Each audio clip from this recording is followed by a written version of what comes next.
They would, it would get to the point where something may be quote unquote legal now. And, and that's why there's numbers and figures and stuff on, how deep tread can be and stuff like that on a basic wear. Going out 2 years, and that station being responsible for 2 years on something, they mentioned that they'd have a real hard time doing that at all. So it's a catch-22. I like seeing the motor vehicle inspection that we haven't updated the cost in almost 20 years. There's no business in Maine, any of us, that could still do on what we were getting 20 years ago. And it's really, I've always been a big small business guy, and that's where I've lived my whole life basically. And it's really not fair to those stations that, 20 years ago, you might be able to get a mechanic for 10 or 15 bucks an hour. Well, it's $30 an hour now, and plus benefits and everything else goes up. We don't want them finding stuff wrong because we force them to, charge so little that they're virtually losing money every single time. So that's why I was in support of, changing the fee structure. I also had talked to a dealer, a small station that had stations in Cumberland County and York County. And he suggested if we change the price, it's not a big deal to have it all the same. You could still require that Cumberland County vehicles get the test or whatever that they've got to do for the emissions test. He said, but it's not, and he owns stations in both places. And he said he'd just soon have it one price, for both. So, and I've never thought it was fair. I mean, I grew up in Cumberland County and I live in York County now, and I don't have to pay the higher price, and the people in Cumberland County have to, so I never really thought that was too fair, in the first place. But, that's where I had gone, on that. I don't know what the other members' thoughts are.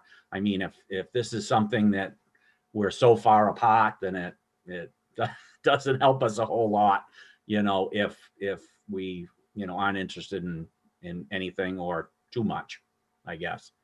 So maybe I'd ask, what the other people think, on where they are on stuff, Seaver actually asked last meeting, something about, are we serious about this? And I think all of us here felt we wouldn't be here if we weren't serious about, having a good discussion on this. But I think and I may have said this a couple of times, we're not here to solve it though. We need to focus on the structure and recommending what the committee might look like. Is that true? Yeah, I mean, that's the task of the subcommittee, but if we came up with an idea, we have a bill to put in the idea because we've looked at all the stuff, so I mean, we've had that on all that. So, I mean, that's why I kind of wondered, I mean, to me, we definitely got to look at the price. I mean, it was 2002, and we all voted against all the inspection bills. So we still have to have inspections. We're telling those small businesses, we don't care that you lose money every single time if we leave it where it is now. So to me, that's one of the bigger ones. If we're going to continue to have stickers, if we're not, then it doesn't matter. But if we're going to require it, and we're going to require these stations to do it, it's, incumbent on us to, and nobody wants to raise fees, and nobody wants to do that, and I hate fees more than anybody else, but I also think it's, a little bit of fairness, to those garages that do it.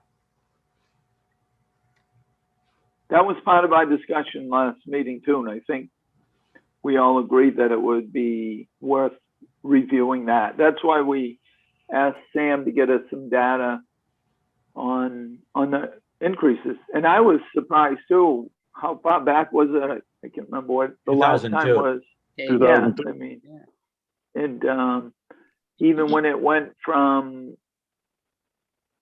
every 6 months to 2 years, I don't think it changed at that Yeah, and point. So, that was oh, 40 1 years year. ago when Yeah. that changed. In early 80s, I think that changed. Yeah, So it seems though one of my first stickers was a 6-month sticker, and what my subsequent sticker went to a year. So it's in that late 70s, early 80s time frame that I believe that switched. Well, I think I agree with paying. We need to look at paying more. I mean, I was shocked 20 years ago, 23 years ago, when I moved here from California, at what I was paying here for that. So I have no problem with looking at an increase in that, or the subcommittee or study group, whoever, makes the final recommendations. I also would like some consideration of the rental car issue, as you recently pointed out, Representative Parry. If we can get more of those cars here, registered here, that would help. And the third thing is, I understand, and I understand why garages were saying, well, if we went to 2 years, it may be harder to detect certain things. I understand that. But I think if we perhaps increase the number of years to 2 years for a brand new car, there would be less of a risk in that. Because as you noted, as a few people noted, purchasers of new cars go to the dealerships and they can detect all that stuff. So I would really like to see at least a 2-year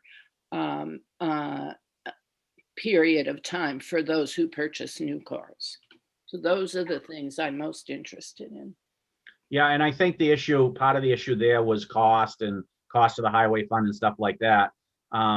Sam, you can look this up, but if memory serves, new car dealers pay $1 more anyway. I think they pay $3.50 a sticker, I believe, versus $2.50 for regular stations, because we passed something that it allowed them to put stickers on later, or how they had to update it. We did a bunch. That was, I don't know, 6 years ago. I think we did something like that. And if we went to 2 years, we just charged $7 instead of $3.50, because it's a 2-year sticker, and that way nothing changes as far as the highway fund goes, and the new car dealer is paying the same if they did $3.50 and $3.50. So we could add that as part of the looking at it, just to I'm one that always tries to keep the highway fund solvent, as far as if we're going to change something, we need to do the corresponding fee change or whatever it might be.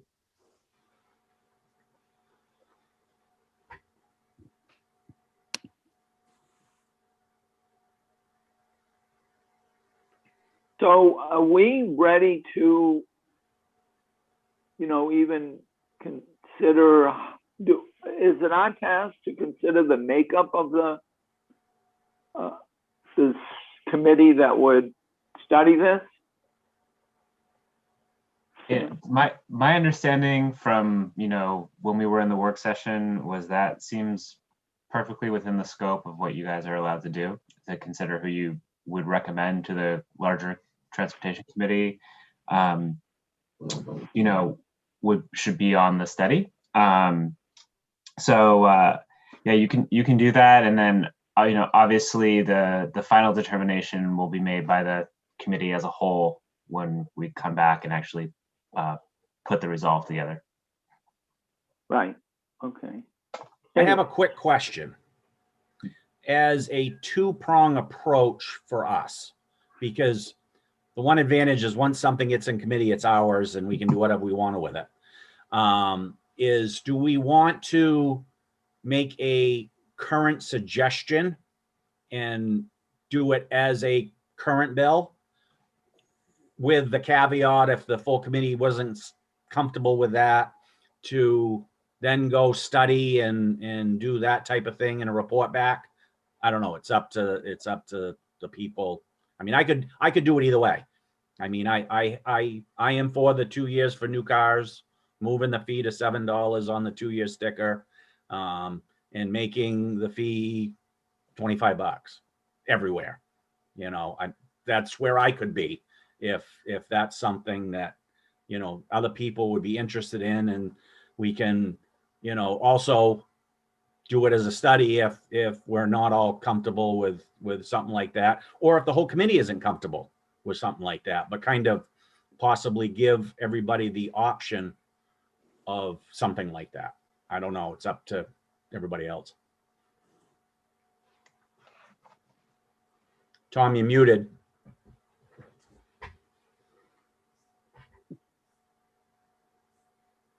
Sorry, I missed last meeting, of course.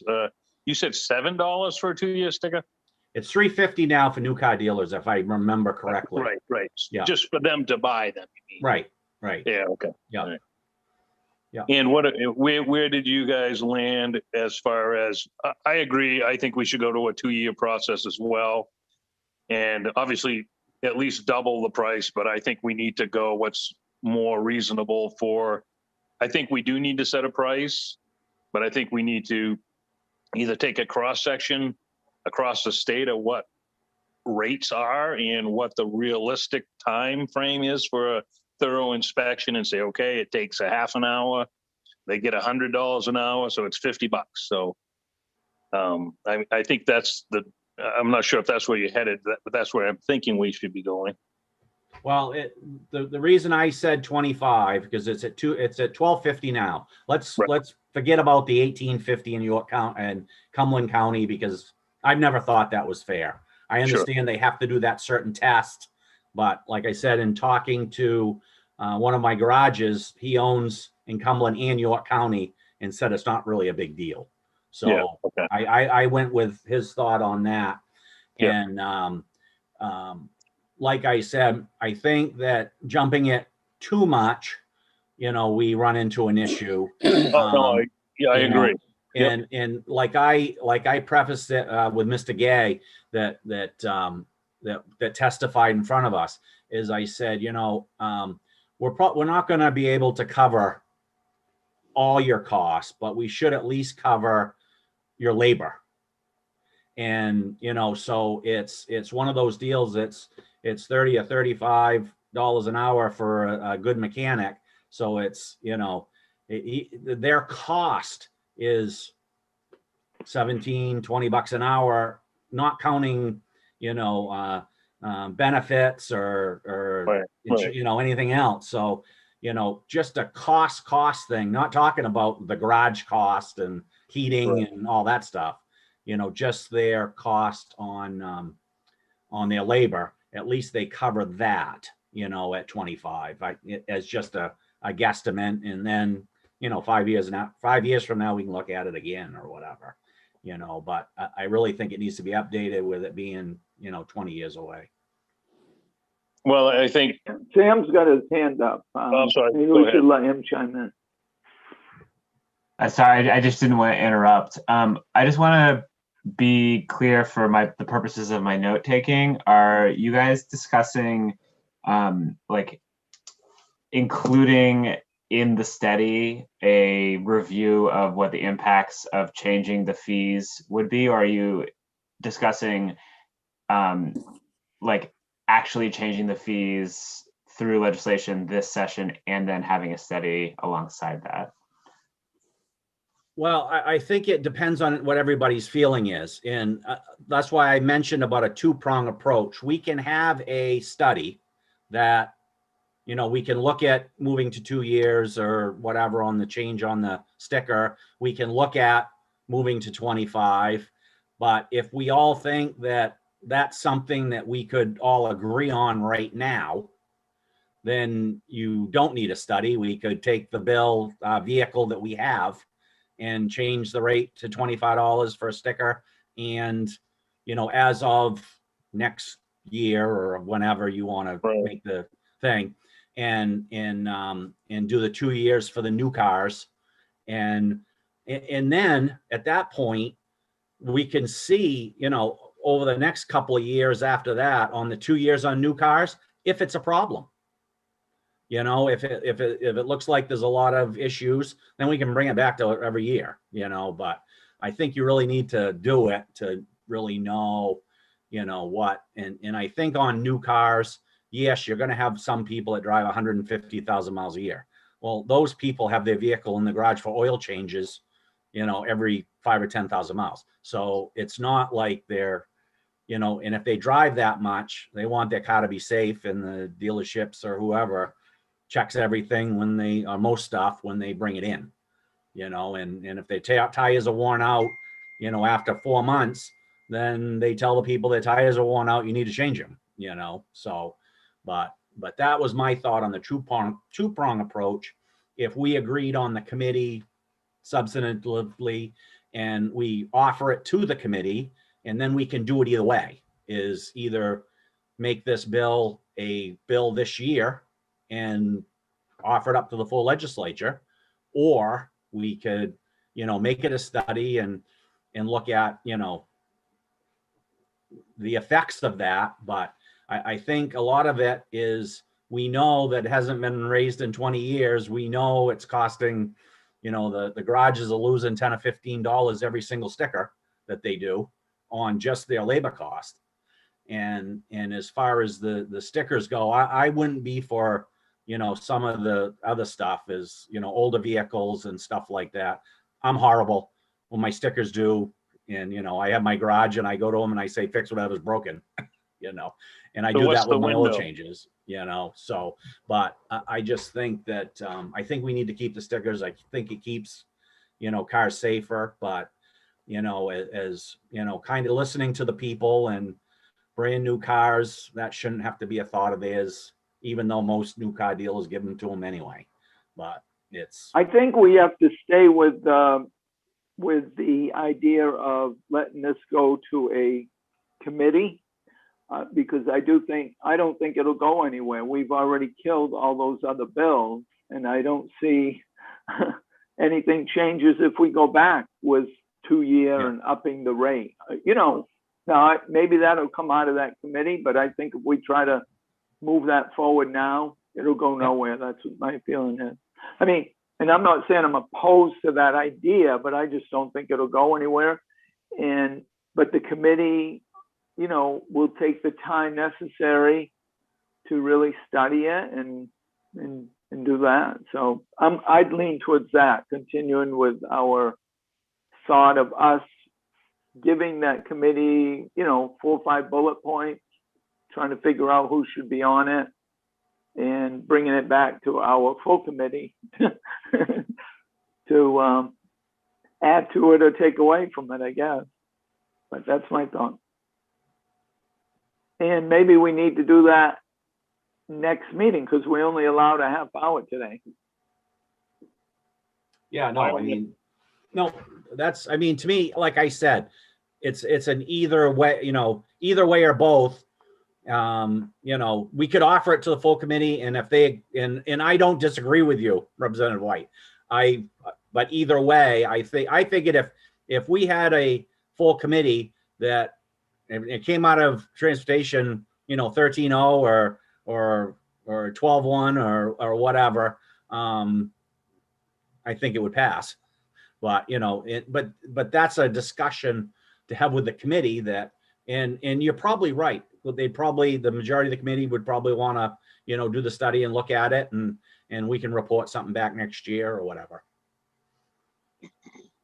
Yeah, and also when a 2-year, if we decided on a 2-year for new cars time period, we could know from experience then over the next few years whether in fact more rental cars come back to the state, because the rental cars are new cars for the most part, or relatively new, and we can have some data on whether what Enterprise has said is actually the case. Yeah.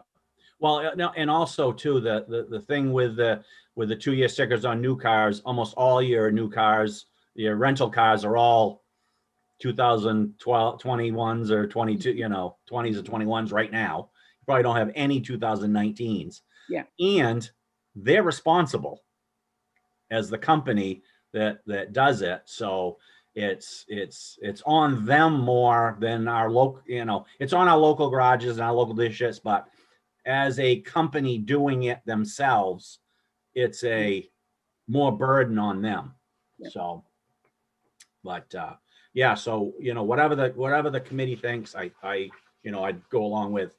But I think those are two things that I could support right now, and I can support it in a year, if we do the study and do that. Just because I think it's something that, with the cost, it's if we're going to have stickers, we can't force these small businesses to eat it. And then you run into the issue, are they saying something is not passable when it's a little passable? You know what I'm saying? And if you're losing money every time, the great places would never do anything wrong. If there's somebody that's a little unscrupulous, then you don't know, and I'd rather pay the dealership or the garage to do it properly and pay them for doing it properly, and they're not upset when the car goes out perfect. And if dealerships still want to give them away, they can still give them away. So it's nothing, they can do it that way. But that's where I am on it. But I agree with Representative White. I think that if that's where the committee is, then I have absolutely no issue, and I think that's a good idea too. So we can do it either way.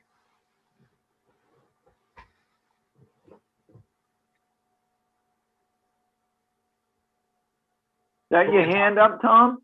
I do. So we're staying completely away from commercial vehicles, I'm assuming, Yes. and even a pickup truck that has a commercial license plate is still yearly. Yes. And what have we set a window of what we feel as a subcommittee is a new vehicle? Are we saying 6 years, anything inside of 6 years, or anything less than 100,000 miles? Or have we set any kind of what we feel? I think a new vehicle should be current We're not model year. We're not deciding that, guys. No. Right. But I We're mean, the committee that right. we, Yeah. I know I keep kind of, hopping that, but I think we're trying to solve everything, but it's going to be up to that. Almost like the commission we had. Representative White, that's a transportation thing. We always try to solve it. So we have to decide when our next meeting is what we have to decide. So why are we meeting? Yeah.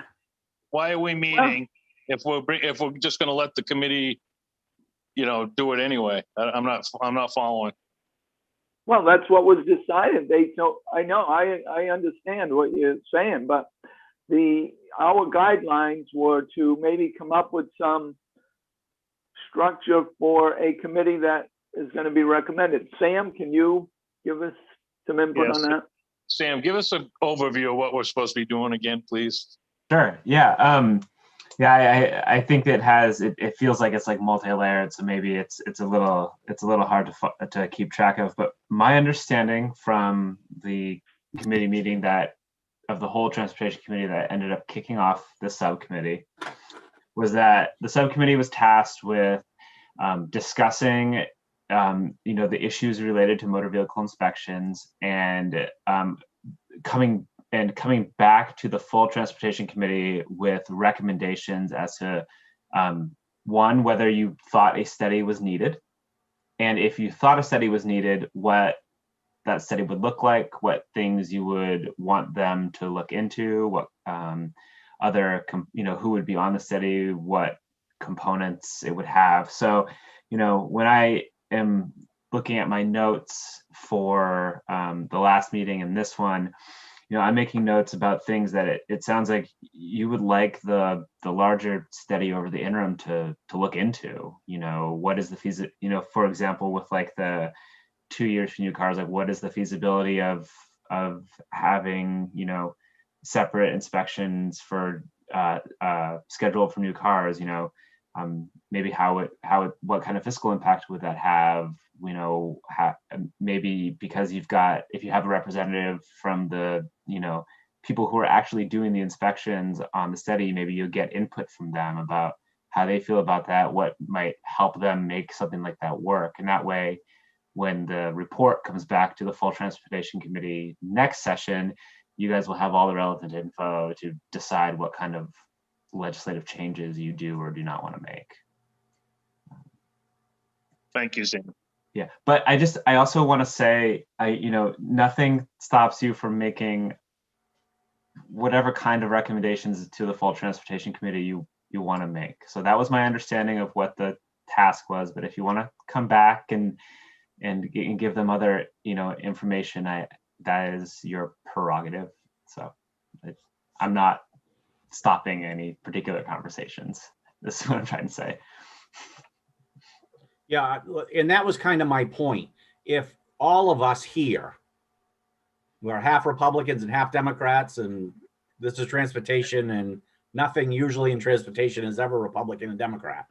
At least this is my 5th term. If we all agreed on something, we could say to the committee, this is what we'd agreed on, we agree on. And would that be something the committee could agree on, or should we study this further? And that's when you do the full study. I mean, if all of our members here are for, we'll use my figures, for $25 everywhere for the stickers, and 2 years for new vehicles, and the new car dealers pay $7 instead of $350, so there's no impact on the highway fund. If all of us agreed on that, then we can tell the whole committee that we agree on that narrow place. And then if there's technical stuff that Sam comes up with, or state police comes up with, or whatever, that can be worked out in a work session or 2 or something like that. But if the committee isn't, if we here aren't, or if we are, but the rest of the committee isn't in favor of something like that, then we move forward with doing the study and look into, the 2-year, what the thought is. Maybe we bring in a representative from, the rental car companies and say, is this something that would help you guys, register more cars here, and would this be any effect on new car dealerships, which I don't think it would be, because they are in every 3,000 or 5,000 miles for oil changes and stuff. So, it's totally up to us, how we handle that, and we can do it either way, or we can offer both ways to the committee and see what the committee says. And if I wouldn't be interested in moving a bill right now unless it's a 13-0, 12-1 committee report, because then you run into a mess. But if we could all agree on that, then we all agree on that and go from there. But it's totally up to it's totally up to, because if nobody agrees on it and it wouldn't pass, it's not going to pass after a study either. So, but if we're mixed, if we're, half of us, all of us here are for it, and everybody that's not here is against it, then, maybe we need to study more and look into it and go from there. But that was my thought on the 2-prong approach, was offer it to the committee now. And if they were real uncomfortable with that, then we study it and report something back next year. I agree with that fully. Wayne, I think you got good numbers behind you. I think it would work too. Put that in front of the committee right now, just to see what they say. What we might want to do too, though, is what would we want the study committee to look like if we end up going that route? I don't know how many legislators, without getting into a mess, how many we can have or not have. But, industry, people from, small garages, maybe new car dealers, maybe rental car, somebody, one or two from the rental car business, and kind of sell them. If it goes to study, kind of sell them on the idea, why don't you register your cars here? Because we're going to do a 2-year sticker, or something like that, and that brings us more revenue from registrations. So, we can kind of, figure that out. We don't do that right today. We can think about that, what it would look like, but, and maybe if Rich is here next time and, more of everybody's here, we can kind of go over and see if it's something we'd all agree on right now and go to the committee and then, if that doesn't work, the committee's not interested in doing that right now, then we can just, go with a study and look at those two main areas. Main area is the cost. We've got the numbers on when it was done last. And, I don't think anybody is interested in a 10-year-old vehicle being more than every year or even a 5-year-old vehicle. So I think that the new vehicles would be, the only one I would be comfortable with doing would be new vehicles. Older vehicles, I wouldn't be, and we can narrow it as far as, definitions of a new vehicle as current model year or something like that. So a 2019 car that's still sitting on the lot doesn't have a 2023 sticker, because then you could have an issue on something like that. So, but that would be my thought on it. What do you think, Sam?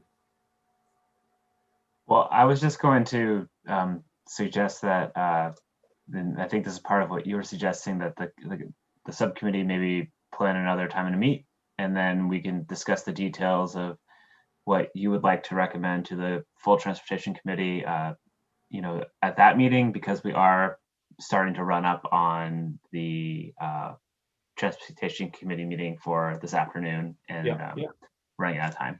Yeah. I think it'd be good to meet another time and get Rich's input too, because he had some good points on that email that he sent. Maybe next Thursday, or it's Tuesday, whatever, or next Thursday, the same noon time or something. Sure, that'll work.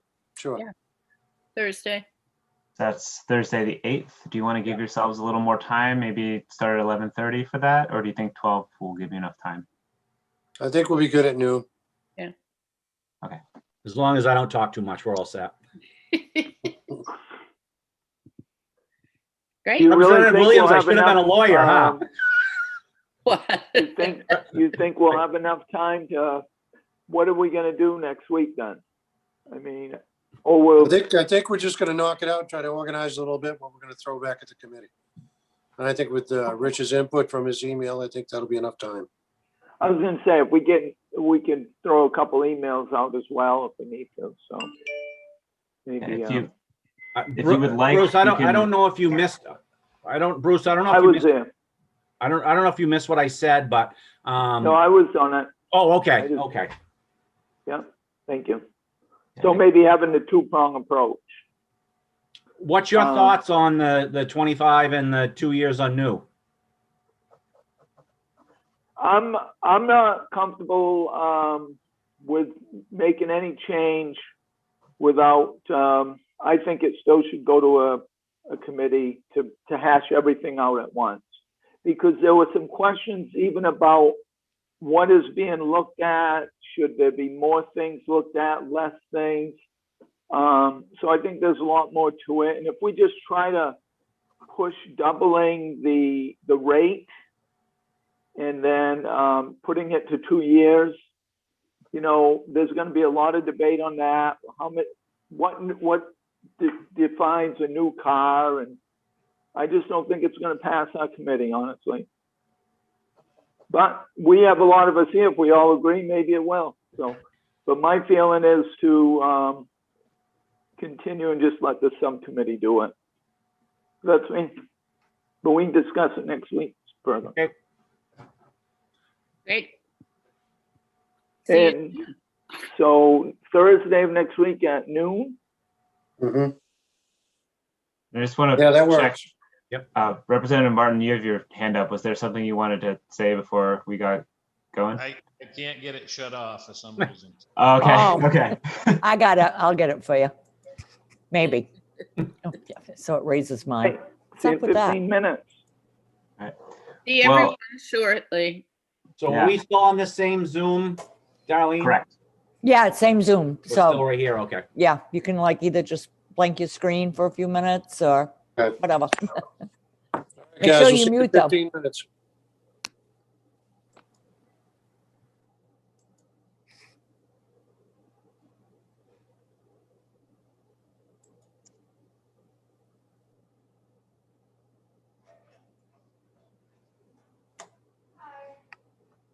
Hi. Yeah. She needs to vote, she. Okay.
Howdy.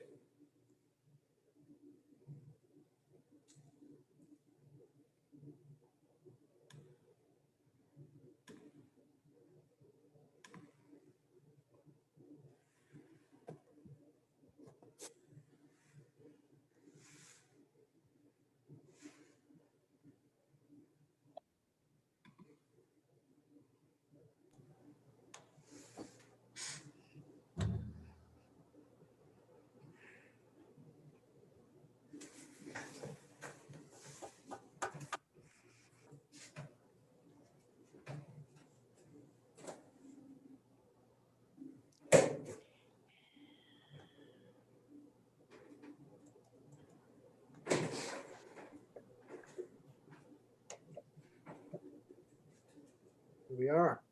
There we are. So Melissa O'Neill is going to be the one that does the presenting from the governor's office today. Okay. I sent you the list, but I had both names because we never know who it's going to be. Yeah, Yep. thank you, Dawn. We got it. Got it? Danny's gonna do the confirmation. Okay. So Oh, I knew he was here too, so I just Yeah, figured I'd just we'll blurt do- it out there. we'll do the work session afterwards. How's Senator Diamond? How are you, young fella? I'm doing great, my friend. Boy, good to see you again. Way up there, you're doing good. Doing good. Excellent. Rain and snow here this morning.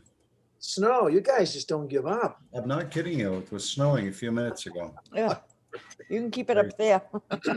Crazy. We don't need that. Hey, Mark, that was a good picture with you and Bruce that you sent out. Your brother Bruce, are you there, Mark? Nope, he is now. No. Yes, he is. Yes, Mark, that was a nice picture with you and Bruce you took at the Civic Center.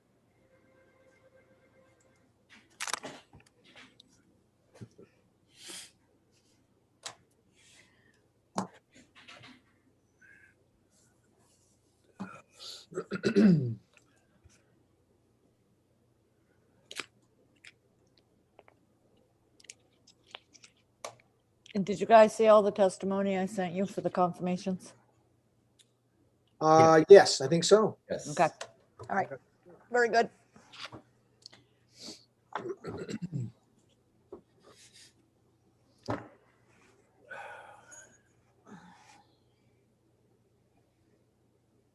Is Kevin O'Connell here? He'll be back in a few minutes. He was here for the subcommittee stuff, so. Okay.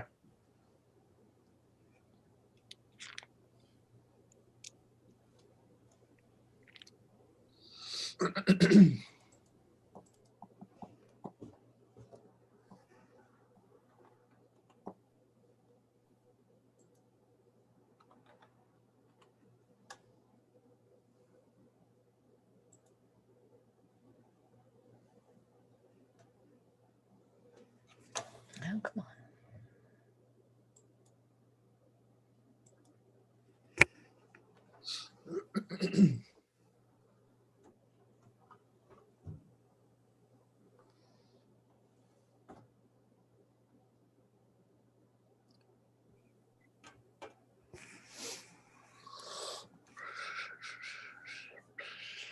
Well, you guys didn't stay too late the other night. Oh, no. I know, I was surprised. I left at 7:30 because I was in the information office. And I got home and I said, oh, well, I'll check and see. And you guys got done right after I got online. Well, we had to wait a little while for the upper chamber, but other than that. You know, we're a deliberative body, Right,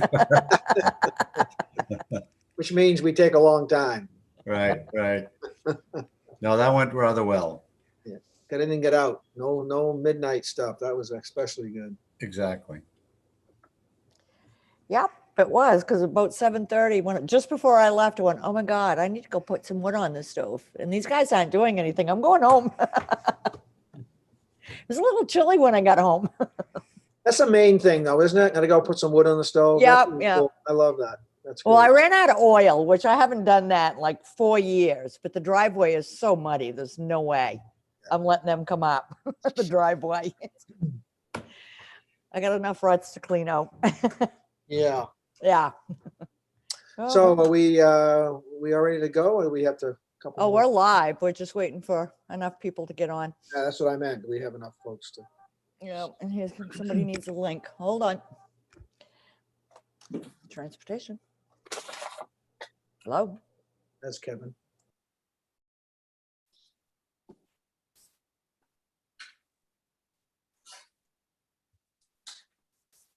Hey, Kevin, that Penobscot Times is a real interesting little paper. It is, and Jim Dill puts a good article in there every week too. Yeah, well, that's an oxymoron, but it's still good. Yeah.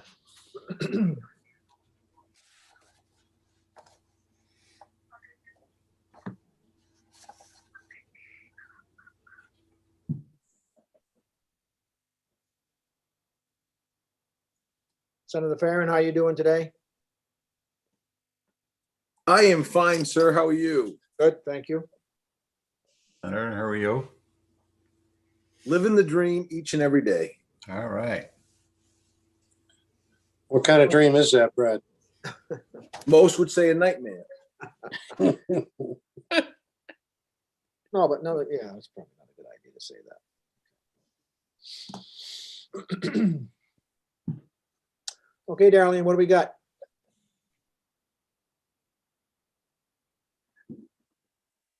Darlene, you're muted. Yeah. We got 8? Okay, very good.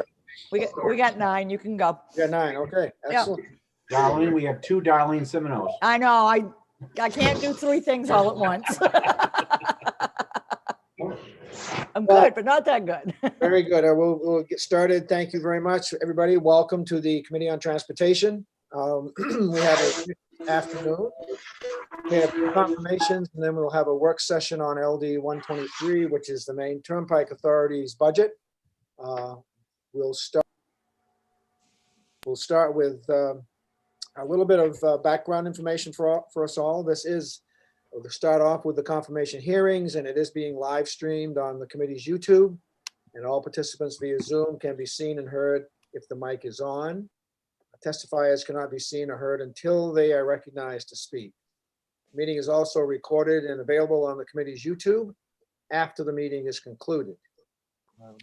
I think that we're going to introduce, we're not going to talk about sponsors and that sort of thing. Representative Martin will get into that when we start the confirmation hearings.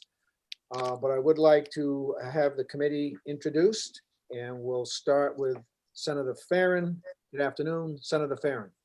Thank you, Mr. Chair. My name is Brad Farren, represent Senate District 3, live in Norwich Walk. Senate District 3 is the majority of Somerset County and the town of Rome and Kennebec County. And thanks for being here today. Thank you, sir. Senator Ben Chipman. Still in tax. All right. Representative Wayne Perry. Thank you, Senator Diamond. My name is Wayne Perry. I represent House District 10, which covers Arundel, Dayton, and most of Lyman. Thank you, sir. Representative Lynn Williams. Thank you, Mr. Chair. I am Lynn Williams. I live in Bar Harbor. I represent House District 135, which includes Bar Harbor, Mount Desert, and Lemoyne. Thank you, Representative Williams. Representative Dustin White. Not yet. Not yet. Okay. No. Representative Mike Perkins. Good afternoon, Mr. Chair. Thank you. My name is Mike Perkins. I represent District Number 77, Oakland and Sydney. Thank you, Representative Perkins. Representative Mark Bryant. Thank you, Mr. Chair. I'm Mark Bryan. I represent House District 24, part of the town of Wyndham. Welcome all. Thank you, sir. Representative Bruce White. Thank you, Senator Diamond. Representative Bruce White from District 109, which is half of Waterville. Thank you, sir. Representative Tom Martin. Good afternoon. Thank you, Mr. Chair. Good afternoon, everyone. My name's Tom Martin. I represent District Number 57, which is Green and Spatus. Thank you, Representative Martin. Representative Kevin O'Connell. Thank you, Senator. Kevin O'Connell, District 128, the absolute majority approver. Excellent. Representative Rich Sebra. Not yet. Not yet. Not yet. House Chair, Representative Danny Martin. Good afternoon. Thank you, Mr. Chair. Danny Martin, House 150, located in northern Worcester County. Thank you, sir. And I'm Bill Diamond. I represent Senate District 26. I live in Wyndham, and my Senate District circles Sebago Lake. We also have Sam Prower, our analyst, with us today. And Darlene Simino is our committee clerk, which really does a yeoman's work in keeping everything going in this unusual year. So thank you to both of them. I think now I'm going to turn the meeting over to Representative Danny Martin to proceed with the two nominations. Representative Martin. Thank you, Senator Diamond. I will now proceed with two confirmation hearings for the Northern New England Passenger Rail Authority. And bear with me, I have a script that I must proceed. This is a public hearing of the Joint Standing Committee on Transportation for the purpose of considering the nomination by the governor of Miss Carol A. Murray of Sanford for appointment to the Northern New England Passenger Rail Authority. Under the law and joint rules of the legislature, this committee is required to hold this public hearing and to recommend confirmation or denial of the nominee by majority vote of the committee members present and voting. As chairs of the committee, we will then send written notice of the committee's recommendation to the president of the Maine Senate. The committee will hear testimony from and have an opportunity to question the governor or her representative, the nominee, and any other persons present who wish to speak for or against the nomination.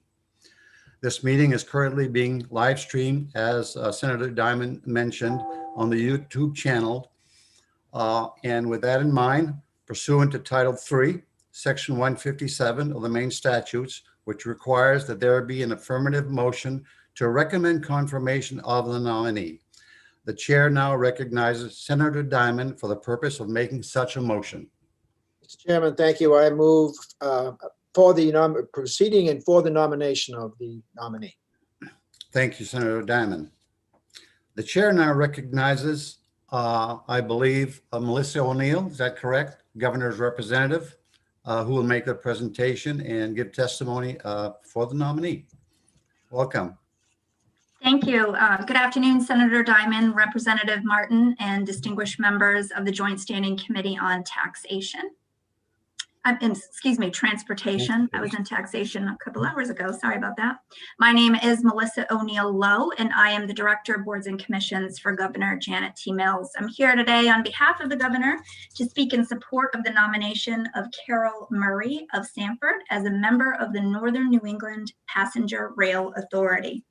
The Northern New England Passenger Rail Authority can be found in Maine Revised Statutes under Title 23, Chapter 621, Section 8111. The board consists of 7 members. 2 of those members are the Commissioner of Transportation and the Commissioner of Economic and Community Development. The remaining 5 members are members of the public who are appointed by the governor.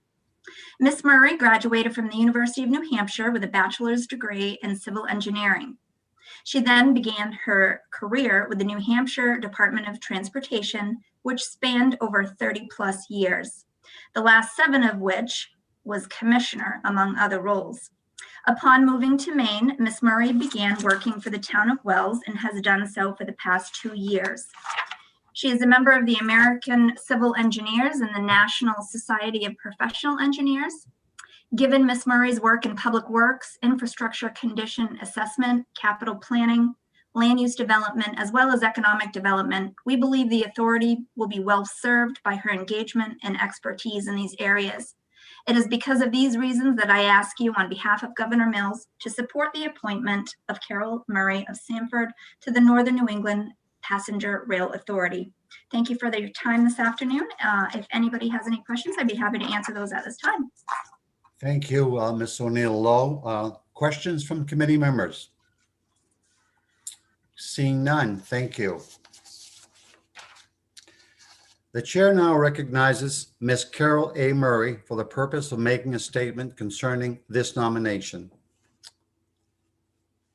Darlene, is Ms. Murray available?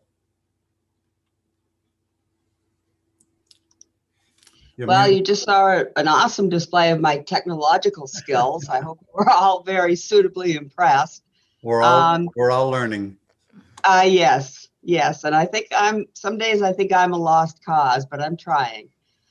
Good afternoon, Senator Diamond and Representative Martin and members of the Joint Committee on Transportation. My name, as you've heard, is Carol Murray, and my mother just reached out from the grave and boxed my ears because my name is actually Carol Ann Murray. She's the only one that ever called me that, but I try every so often to do it for her. And I'm here today talking with you and hopefully answering your questions about this nomination to NEPRA. Transportation has been the focus of my entire professional life. As you heard, I am a professional engineer, specifically a civil engineer. My career started 40 years ago as a rodman on a survey crew, and that is the title of the position that I held. And I held 14 various positions with New Hampshire DOT, Department of Transportation, and retired as the commissioner. Transportation, this is one of my quotes, transportation is the game board that everything else in life is played on. But when we all go to get a game down, nobody says, I want to be the game board. We all want to be the railroad or the dog or some other moving piece.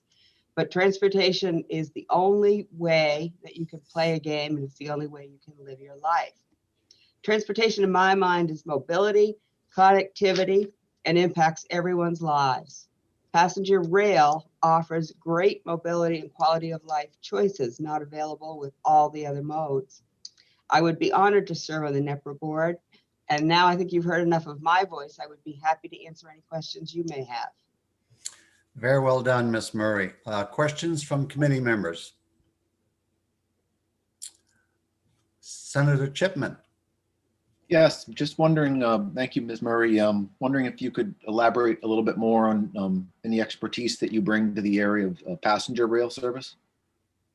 Yes, one thing that I don't talk about a whole lot, when I was the commissioner, I served on the board of Transportation Research Board. I was actually nominated to be the president of that.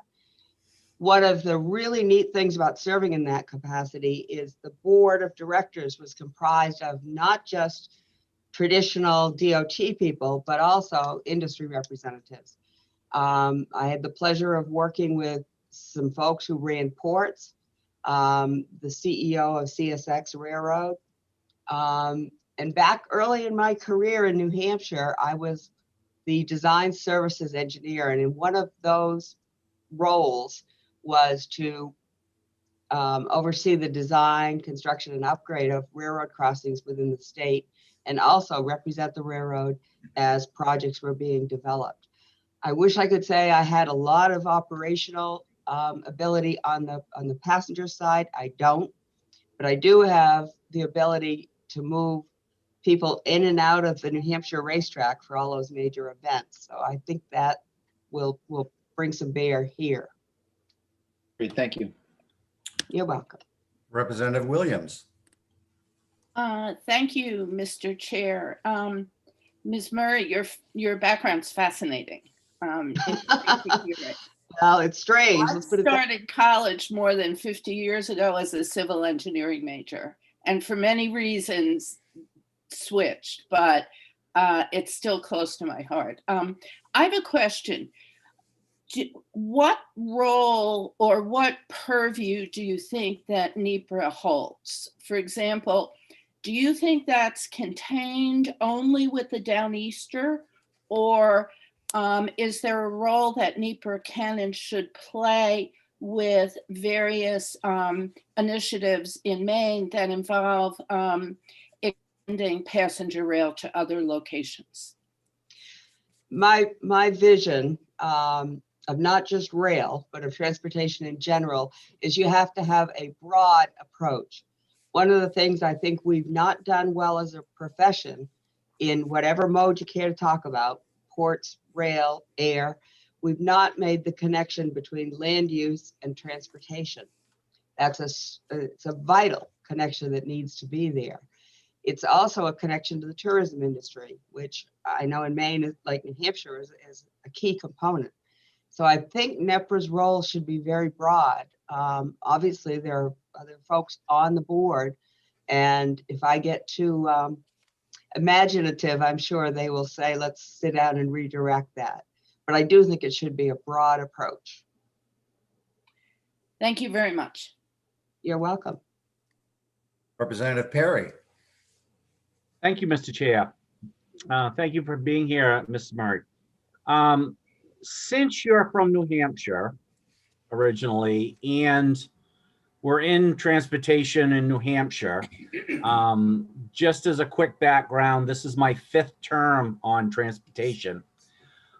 We always have a wicked issue here in Maine with New Hampshire, you know, not covering some cost of the Downeaster.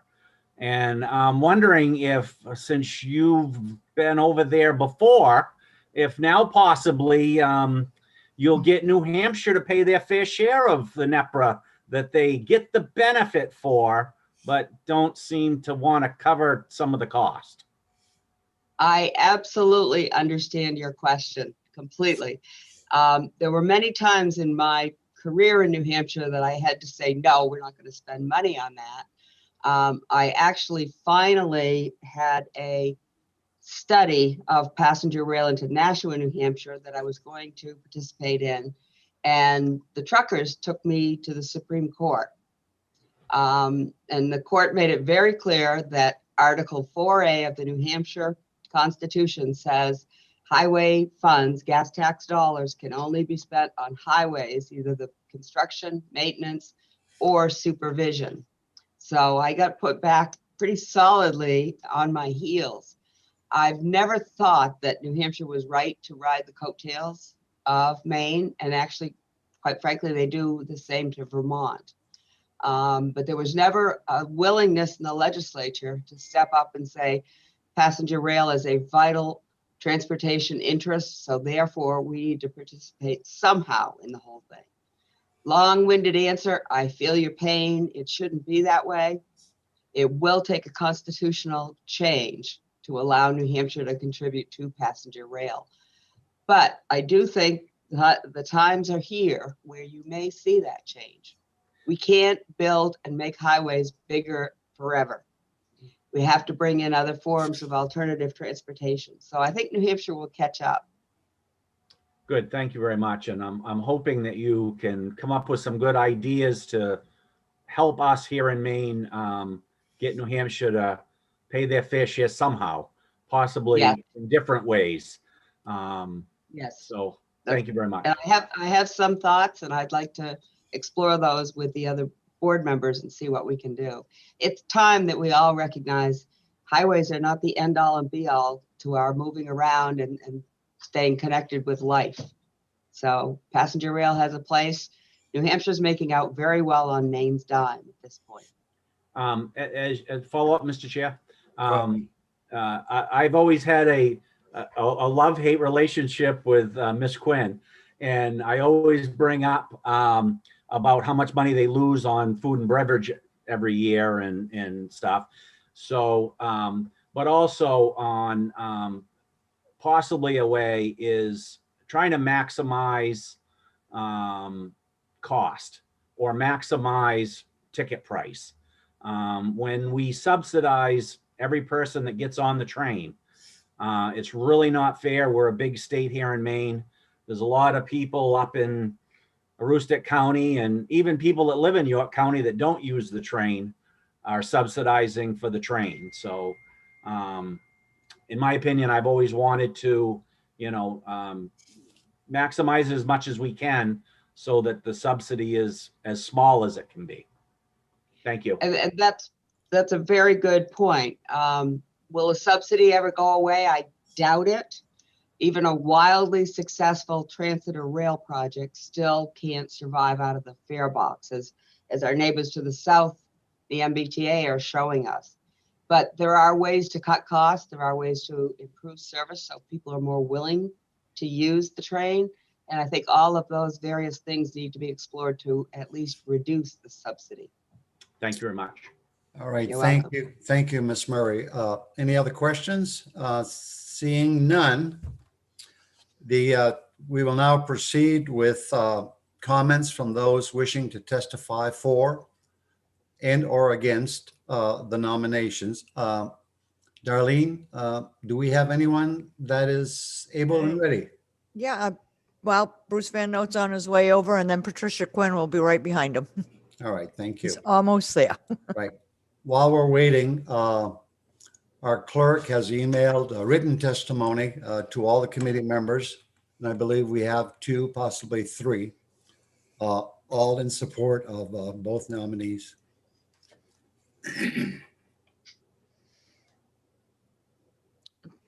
Both Mr. Van Note and Patricia Quinn are here. They just need to turn their video on when you say which one. Oh, there's All right. Patricia. And Commissioner, you on? Apparently not in video yet. Can I be heard? You can be heard. Why don't we get going with Miss Patricia Quinn, if she's able to? Miss Yes, Quinn, before you get started, when you do get started, if you could state your name and only comments concerning the suitability of this particular nominee for this particular position will be considered in order. All other comments will be considered out of order. After you are speaking, there will be no other questions from the committee members. We'll return to attendee status. Welcome, Ms. Quinn. Thank you very much. Good afternoon, Senator Diamond, Representative Martin, and members of the Transportation Committee. Hello, Representative Perry. My name is Patricia Quinn, and I am the Executive Director of the Northern New England Passenger Rail Authority, known as NEPRA. NEPRA is the agency which manages the operation of the Amtrak Downeaster passenger rail service, which provides daily rail service between Brunswick, Maine, and Boston, Massachusetts. We serve 10 station communities and 3 states in between. To date, the Downeaster has safely transported more than 7.9 million riders, the equivalent of 642 million passenger miles. Over the past 20 years, NEPRA has also managed more than $140 million in capital projects to restore, expand, and maintain this essential transportation service in this essential transportation corridor. It is with great pleasure that I am here to support the nomination of Carol Murray to the Board of Directors of NEPRA. Ms. Murray has an impressive background, which includes public sector transportation leadership, as well as engineering and project management. Her past accomplishments, combined with her current position with the town of Wells, a Downeaster station community, will enable her to provide important perspectives and important contributions to the entire NEPRA team. As NEPRA works to not only recover from the pandemic, but to reposition the Downeaster as a preferred provider of public transportation, we'll be undertaking a number of infrastructure and station development projects. Ms. Murray is sure to be a very valuable asset to our organization as we move forward. So on behalf of our staff and board, I respectfully request that you vote to confirm Ms. Carol Murray to the Board of Directors. Thank you. Thank you for your testimony. Questions of Ms. Quinn? Seeing none, I guess you're off the hook. Commissioner, you on? There we go. I am, Mr. Chairman. Good afternoon, Mr. Thank you. Carol's technical abilities exceed mine. She went faster than me getting to video. So anyway, I won't take, I prepared some written testimony, but I'll be extremely brief. I was deputy when Carol was commissioner over in New Hampshire. And we are so fortunate to have candidates at this caliber willing to serve the state of Maine, and specifically on the NEPRA board. I wholly endorse her and look forward to serving with her on the NEPRA board. She'll be an excellent candidate. We're lucky to have her. Thank you, Mr. Chairman. Thank you, Commissioner. Questions of the Commissioner? Seeing none, thank you. I believe, Darlene, that concludes the testimony. Is that correct? It is. Those that have registered, thank you. All public comments having been taken, the committee will now proceed as follows. We will review any additional written comments on the nomination that have been received by the committee. And as I pointed out earlier, those written testimony have in fact been emailed to you. We will now vote on the nomination and notify the President of the Senate pursuant to Title III, MRSA, Section 157, and our joint rules. The vote must be taken within 35 days from the date of the governor's written notice. The hearing by the Joint Standing Committee on Transportation for Ms. Carol A. Murray of Sanford for appointment to the Northern New England Passenger Rail Authority is now closed. In accordance with the law, the committee may not take the vote on this nomination sooner than 15 minutes after the close of the public hearing unless all committee members who are present agree. At this time, therefore, the chair will inquire whether any member present objects to proceeding to take the vote immediately. And I see none. If there are no so objections, the pending question before the committee is that the Joint Standing Committee on Transportation recommend to the Senate of the 130th Maine Legislature that the nomination of Miss Carol A. Murray of Sanford for appointment to the Northern New England Passenger Rail Authority be confirmed. In accordance with 3 MRSA Chapter 6, Section 157, and with the joint rules of the 130th Legislature, the vote will be taken by the yeas and nays. A vote of yes will be in favor of recommending confirmation. A vote of no will be against the motion to recommend confirmation. Is the committee ready for the question? And I see that we are. We'll ask our clerk to call the roll. Senator Diamond. Yes. Senator Diamond, yes. Representative Danny Martin? Yes. Representative Danny Martin, yes. Senator Farren? Yes. Senator Farren, yes. Representative Perkins? Yes. Representative Perkins, yes. Representative Perry? Yes. Representative Perry, yes. Representative Williams? Yes. Representative Williams, yes. Representative Dustin White, absent. Senator Chipman? Yes. Senator Chipman, yes. Representative Bryant? Yes. Representative Bryant, yes. Representative Bruce White? Yes. Representative Bruce White, yes. Representative Tom Martin? Yes. Representative Tom Martin, yes. Representative O'Connell? Yes. Representative O'Connell, yes. And Representative Seabrook is absent. 11 in the affirmative, 0 in the negative, 2 absent. Thank you, Darlene. 11 members of the committee have voted in the affirmative and 0 in the negative. It is the vote of the committee of the Joint Standing Committee on Transportation that the nomination of Miss Carol A. Murray of Sanford for appointment to the Northern New England Passenger Rail Authority be confirmed. Congratulations. All right. Thank you very much, and I look forward to working with all of you. But I Great. do appreciate the support, and this will be exciting. Thank you very much. Thank you. All right, well done. We will now proceed with our second confirmation hearing of Mr. James L. Cohen of Portland for appointment to the Northern New England Passenger Rail Authority. As I mentioned, under the laws and joint rules of the committee, of the legislature, the committee is required to hold this public hearing and recommend confirmation or denial.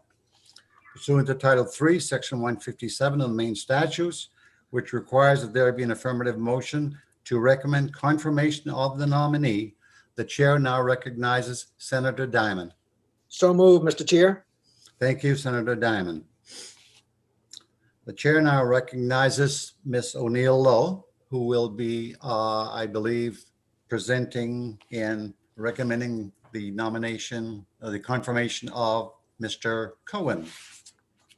Yes, thank you, Senator Diamond, Representative Martin, and distinguished members of the Joint Standing Committee on Transportation. My name is Melissa O'Neill Lowe, and I am the Director of Boards and Commissions for Governor Janet T. Mills.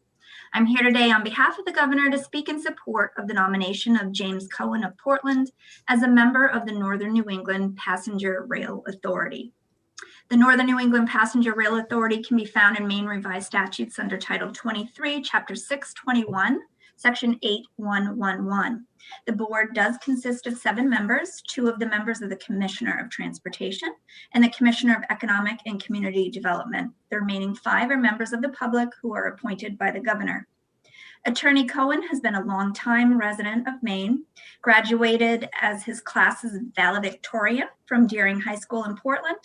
He earned his bachelor's degree from Princeton University's Woodrow Wilson School of Public Affairs before attending law school at Columbia School of Law. Jim is a partner at the Portland, Maine based law firm of Beryl Dana, where he specializes in a wide array of practice areas, including transportation law. Attorney Cohen currently lives in Portland and passionately served the city for very many years. He served on Portland's City Council from 2002 to 2008, and during this time, he was the chair of both the Transportation and Finance Committees. Attorney Cohen served as mayor of Portland from 2005 to 2006. It is through his work with the City of Portland that Mr. Cohen has seen firsthand the importance of transportation needs and the need for improved rail service throughout our state. He hopes that he can continue helping Maine improve our transportation system by serving on this authority, and will bring his passion for our state to his service on the board.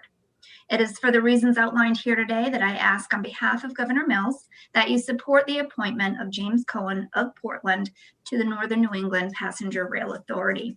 Thank you for your time again this afternoon, and I'd be happy to answer any questions that anybody may have. Thank you, Mr. O'Neill Lowe. Any questions from committee members? Seeing none, the chair now recognizes Mr. James L. Cohen for the purpose of making a statement concerning this nomination. Good afternoon, sir.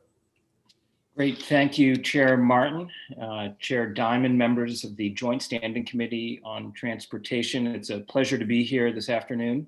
My name is Jim Cohen, and I very much appreciate the nomination of Governor Mills, the support and assistance of Ms. O'Neill Lowe and Commissioner Van Note in helping to appear before you today. This is a first for me. I've spent many years appearing before legislative committees and other bodies, but never before have I spoken in front of a body about myself. So with the committee's indulgence, I'll spend a few minutes just talking about me, awkward as that may be, and I certainly will appreciate any questions you have. I will be brief. I would start by saying that when I first returned back to Maine in the early 1990s, I saw a brochure for a new organization called Portland Trails. And I'm somebody who enjoyed hiking and walking and was intrigued, showed up at a few meetings, ended up on their board, later served as president. And the modality of walking and hiking as a transportation means was something that was very important to me. In the early 2000s, I decided to run for the city council in Portland. And after getting elected, I went to then Mayor Jim Cloutier and said, if there's a transportation committee, I'd really like to be a part of that. He said, well, there is no transportation committee on the Portland City Council, but what a great idea. Why don't we create one and you can serve as chair of it? So as it went, I became the first ever chair of the Portland City Council's Transportation Committee. I had an opportunity to work on bus transit issues. I spent 3 years on the board of the Greater Portland Transit District. I served as chair of the Jetport Master Planning Committee, which was the impetus for many of the expansions at the Jetport.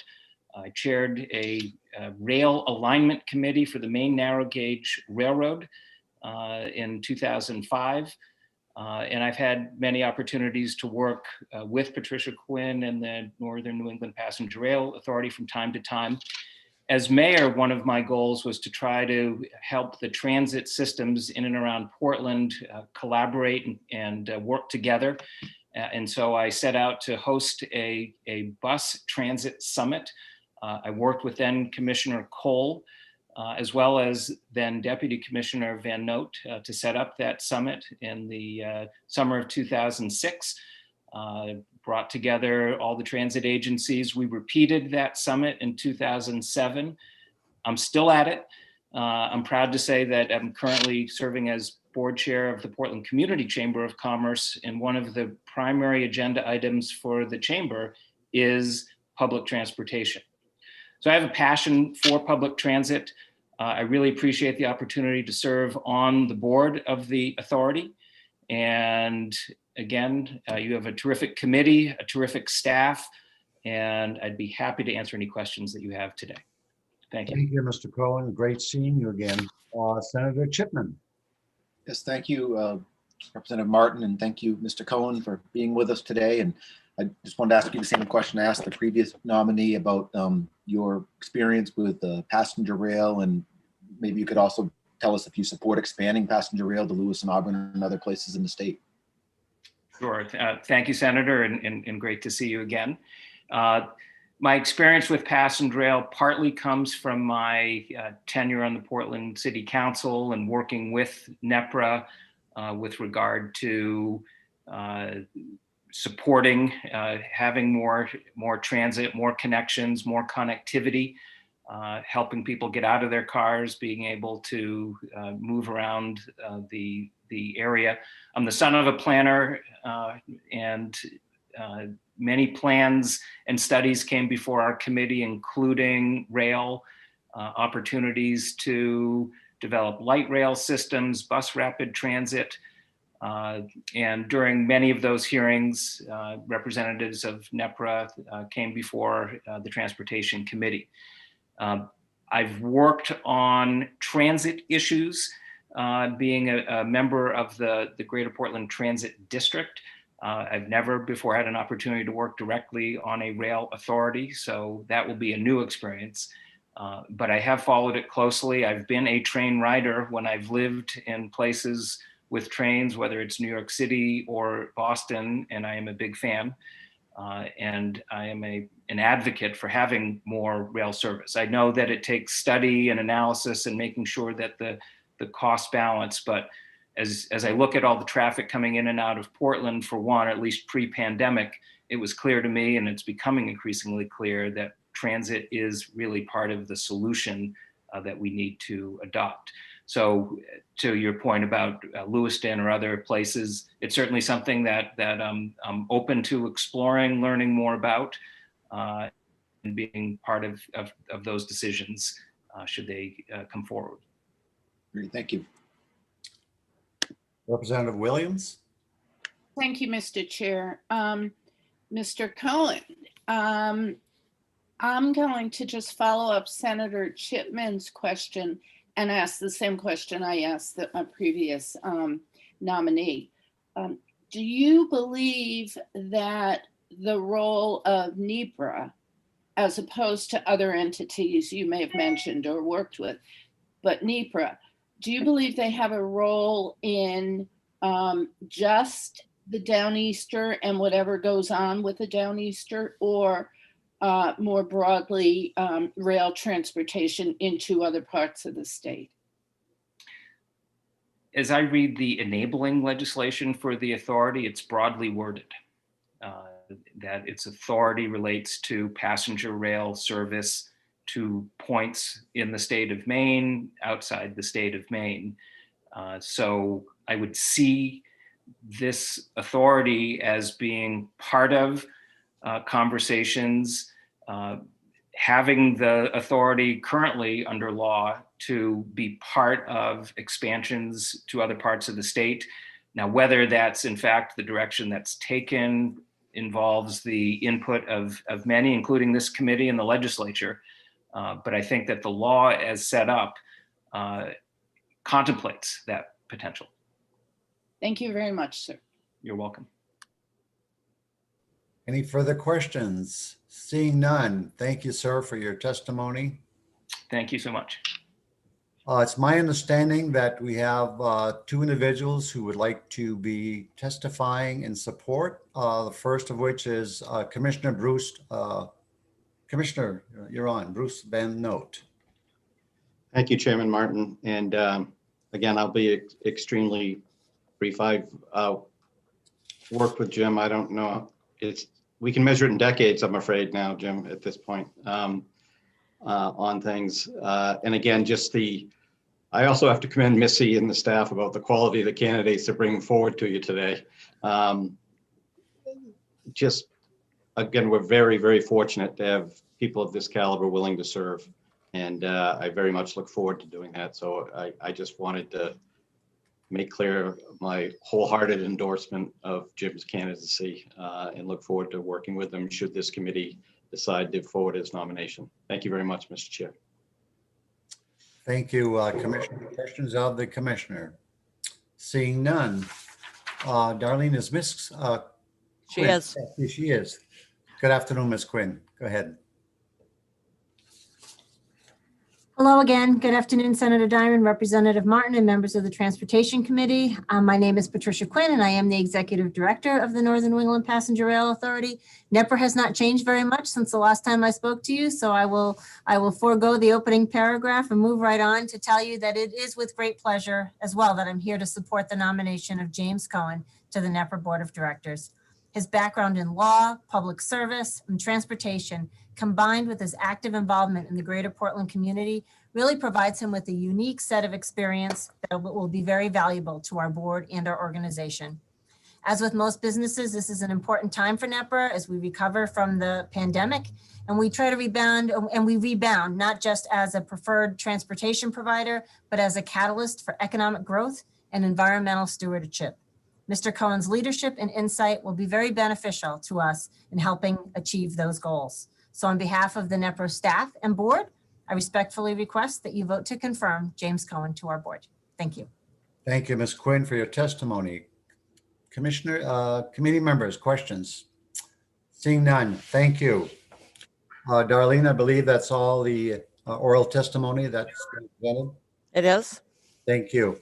All public comments have been taken. The committee will now proceed as follows. Review any additional written comments of the nomination that have been received by the committee. And as I pointed out earlier, we've received 2, potentially 3 written testimony, all in support of both nominations of this nominee.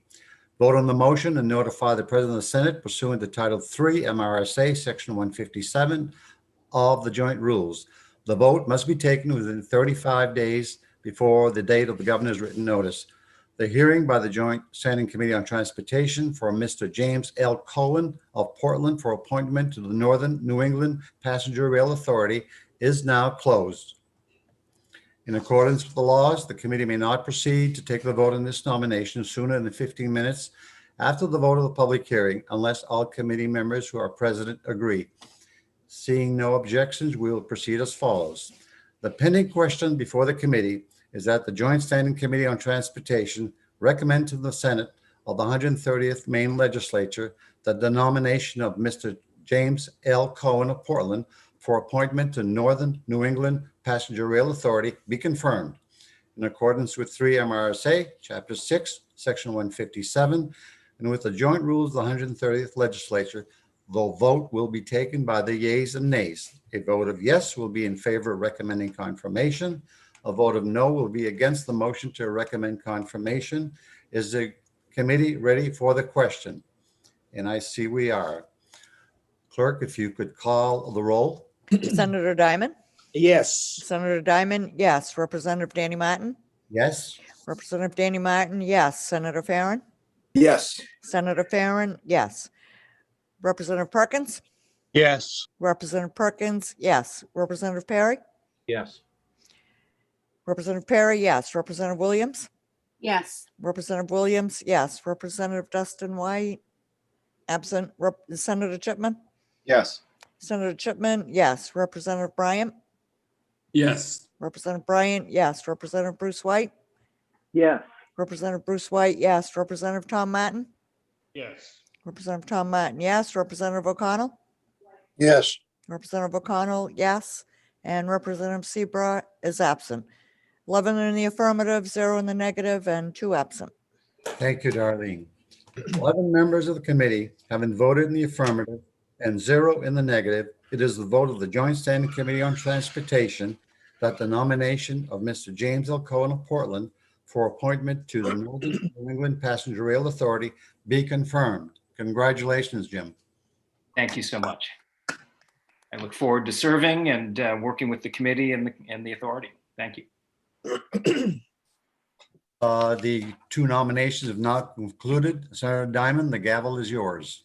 Thank you, Mr. Chairman. Well done, as usual. Appreciate your taking us through that process. And congratulations to those who got the approval of the committee. Obviously, very high caliber of people, and we appreciate them giving of their time. We'll now go into a work session. So we're now starting to we're working on LD 123, which is the Maine Turnpike Authority operating budget. All the things that I said originally about the live stream and the recording still prevail. The difference here is that this is a work session, not a public hearing, and so it's for the committee to discuss, and we will be, in this case, asking the executive director, Peter Mills, to take us through each account of the budget, so you give the committee a chance to ask any and all questions. And then we will proceed with taking a vote if we come to that today. I would ask or remind everybody on the committee that if you have your 3-ring notebook, which has a wealth of information, but also in particular on tab 5, we can coordinate the budget, the bill itself with the actual background information. If you notice in the bill itself, it simply has very basic information, and there's much more backup information on those blue pages under tab 5. So with that having been said, is Executive Director Mills with us? Yes. Good. They're all sitting at the round table. Oh, at the round table, okay. Welcome, Mr. Executive Director Mills. We don't see you yes, we do. I got you now. And could you just give us an audio test to make sure we can hear? Yep, we're very pleased to be here. We have the 4 people on the financial team who spend a lot of time trying to keep us straight. I like to say we collect $150 million a year, $1 at a time, so complicated process. Mr. Mills, thank you again for that. I just want to make sure we can hear everybody else. In fact, you're just a little bit far away from the mic. If you could yeah, if you get a little closer, and when anybody's speaking, I just want to make sure everybody can hear. Oh, it's at the top. All right. Okay. Yeah, I can yell though. If we can't hear, if any committee member needs to have somebody move, Please. we'll do that. Yeah, raise a hand or no. All right. Again, thank you for the 3-ringer. That was going through that it was kind of like old times in many ways, but on the other hand, obviously some new information given the pandemic. So thank you for that background information. If we start with the bill itself on page 1, and I will pause on that, Mr. Director, if you have some remarks that you would like to make prior to us getting into the budget itself, are there any opening remarks you'd like to have? No, this is there are about 23 independent quasi-public agencies that have been created by the legislature over the years. The University of Maine, for example, the community colleges, the pension system, the Turnpike is one of them. FAME is another. I think I'm not sure of this, but I think we're the only independent, quasi-independent agency that must report not only to a board that is appointed by the governor, but also with regularity to the commission, to the county, to the committee of jurisdiction. I think this is a unique relationship.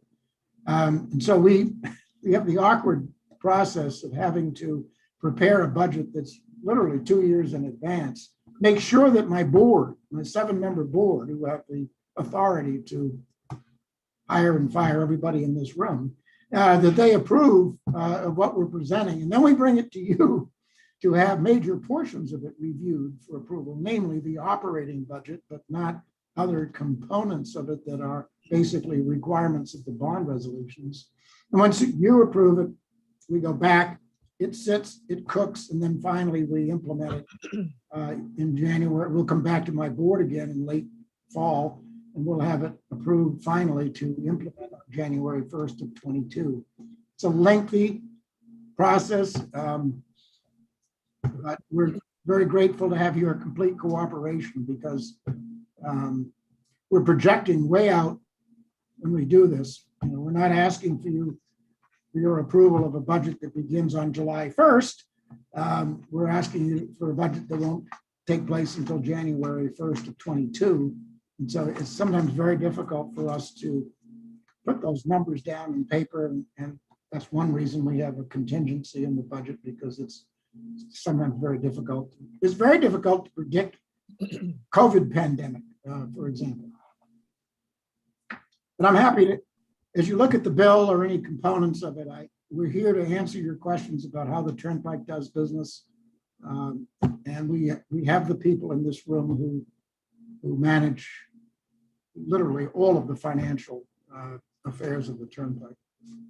Thank you, Mr. Director. I did notice going through the three ringer that at one point you just because of the pandemic, you mentioned that that you had to lay off or at least give permanent payment to paid leave for your employees for a period of 6 weeks, and then you decided to eliminate those positions. And for what makes good sense, I guess. I'm wondering, those people that were eliminated, was there any opportunity for them to come back either part-time or other time during this? We actually, at the end of 6 weeks, this is the story. At the very beginning of the pandemic, we had no idea what we were going to do. We took everybody that was in the building doing work that is, office work and stuff like that. And we said, if you can work from home, do so. If you can't, please go home and we will simply pay you for your services. If we need you here, we will pay you on an hour-by-hour basis for the time that we need. We did something similar with the toll collectors because we didn't need nearly as many. Automobile traffic evaporated. And so we reduced the schedule dramatically for toll collectors, but we kept a number of them working and we paid them basically double. We paid them a salary and then we paid them for the hours that they worked. Our maintenance staff, the people that run the road, and virtually went home. But at the end, one or two of them here and there stayed on duty. So we got through that 6 week period, but we paid them to be home. And they were very grateful for that. I must say, I got a lot of notes. But then after 6 weeks, we brought them all back and said, look, we want you back again under these constraints. And we had the masking rules, the distancing rules, all of that stuff. And we put them all back to work. And we did allow them and have allowed them to take medical or family leave as they needed to if they thought that they were highly vulnerable. We didn't actually lay anybody off. We found that we did not need as many toll collectors as before because traffic remained down all during 2020. And even now, it's just now coming back to where it was. With those folks, a lot of those folks were, in the beginning, were hired by temp agencies. So we were at liberty not to bring them in and hope they found work elsewhere, but we didn't have an obligation to provide them with work. And we've had since then, over the past 10 months, we've had a fair number of people. We have other categories of labor. I'm going to get into the weeds here a little bit, but we have what we call permanent part-time toll collectors, where we have the discretion, even though they're union members, we don't have the obligation of providing them with 40 hours of work per week. They consent. They get hired here and they consent to work 4-hour shifts here and there as we need them. And so we had that flexibility built in to the contract even before the pandemic hit. So they gave us flexibility. And then we've had some retirements and we've had a gradual, over the last 10 months, a gradual reduction in force, a fairly substantial but gradual reduction in force among the toll collectors. But we haven't actually, I think I'm correct. I don't recall laying off anybody as such. So we've handled it, fortunately, with some grace, I think, as time has gone on. Yeah, no, thank you very much. I just thought that might be something the committee might want to do. Are there members of the committee that have questions before we get into the actual line by line of? But it is true that our labor costs, the biggest reason for projecting a major reduction in labor costs for 22 is because cash has not come back. About the only good thing maybe about the pandemic was the fact that it persuaded people to go buy an Easy Pass. And our Easy Pass rate is up over around 90% now. It used to be like 80. And so we do not now need as many cash collectors as we did before the pandemic, although we still have a fairly substantial amount of revenue that comes in. Sorry. Thank you. Are you expecting a total increase? I noticed in the report, it talked about a 25% increase by 2028, but are you expecting any total increases right off quick in the next couple of years, 2-3 years?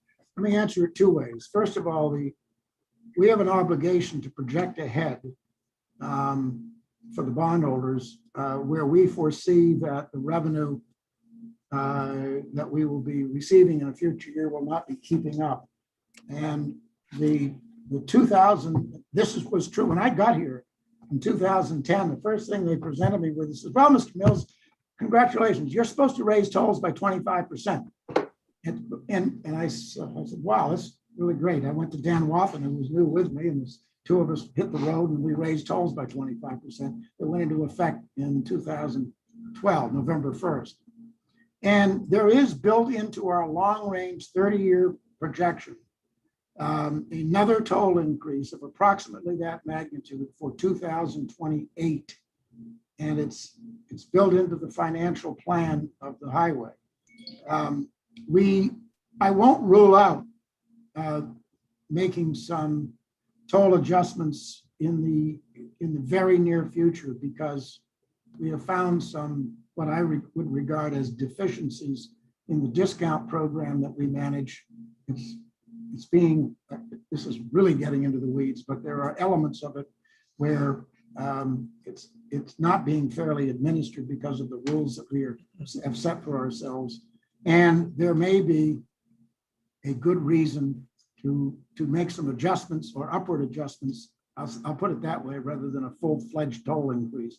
But there may well be reasons why we should increase tolls I will say slightly or modestly, even in the near term.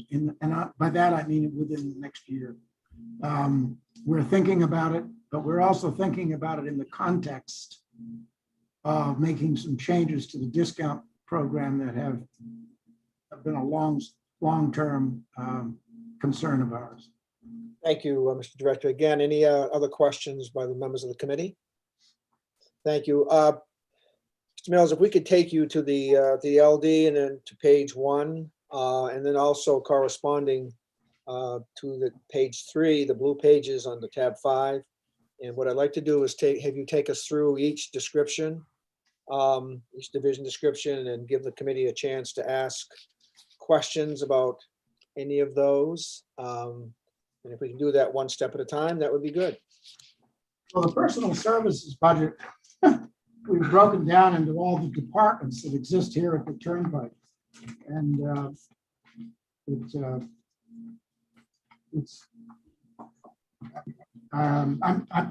I'm inclined to say I think it's fairly self-explanatory, but I'm happy to elucidate. Well, if you would just briefly, like starting with administration, just briefly say, even if it's somewhat redundant, I just want to give the committee a chance to, in case they hear something, they might want to ask a quick question. You don't have to go into any great length, but just kind of hit it as we go through. That would be helpful. Yeah, administration is that $3 million is something I'm somewhat responsible for. Some of those people work for me.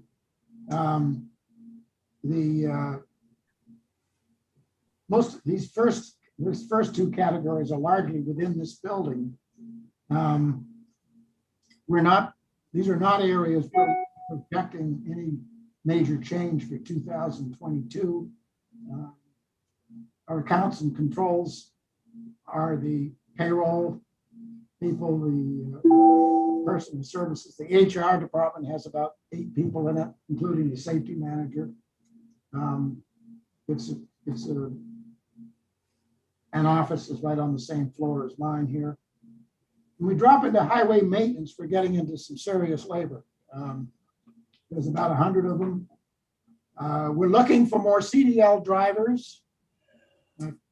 My ambition in life when I get done here is to get a CDL license and go out and plow snow, because we're in such high demand. But yes, we're having the same problem that they're having throughout the construction industry. It's really, it doesn't even require a high school degree, but it requires somebody who's got enough common sense to be able to run, a big snowplow and get a CDL license. But there's a lot more to highway maintenance. manage, whenever the guardrail gets hit, they're the guys that go out, pull out the old stuff, put in the new. And they, Peter? yeah, I'll keep, Mr. Director?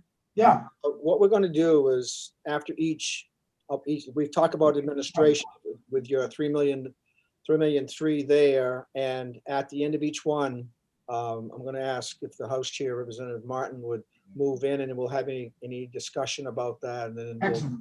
I'll stop talking for a minute. Okay, so the administration is the first one. Does the committee have any, well, excuse me, Representative Martin, you want to move in or?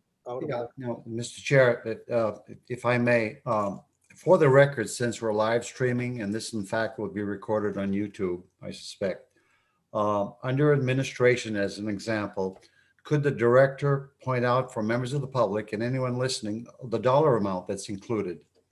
Right. And then we could ask questions, and then I'll make them, I'll move in, and then if anybody objects, we can entertain questions at the time. Yeah, no, absolutely. And so, Mr. Mills, that's what we'd like to do. We'd like to have you talk about each one, as I said earlier, and then if there's anything there, then we will, committee get a chance to ask questions about that as well. So anything else on administration? It's easy, it's 15 people and it's $3 million roughly. Yes, thank you. Questions from the committee on administration? Seeing none? Representative Martin? Mr. Chair, move in. Move in. All those in favor? Okay.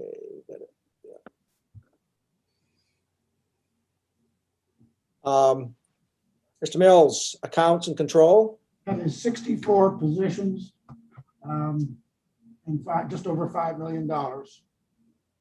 And it includes, by the way, our customer service department, which has 35 odd people, not odd, 30, an odd number, 35 to 40 people on the second floor, and they're on the phone when you call in. And the other group, these people are the smartest people in the building. We keep them in the basement, the IT department. It's like the revisor's office, right? The smartest people in the legislature. They keep, not always. The clerks are pretty smart too. Good move, thank you. Are there questions from the committee on their accounts and control? 5,040,436. Further explanations anybody need? Seeing none. Thank you, Mr. Chair. Move in. Amen. Thank you. Now highway maintenance. We have 87 positions, of which 70 are full-time and 17 are seasonal. And that's 8,600,000 in round numbers. And these are, almost all of these folks have a CDL. I think every one of them has a CDL license. Questions from the committee? Mr. Mills, talking about the extra lanes and the lane miles and all of that, we're anticipating more additional lanes, yes? And if we are, what's the projected time on that? It's happening. Some of these are being constructed right now. For example, there's two ways we add burden to this crew.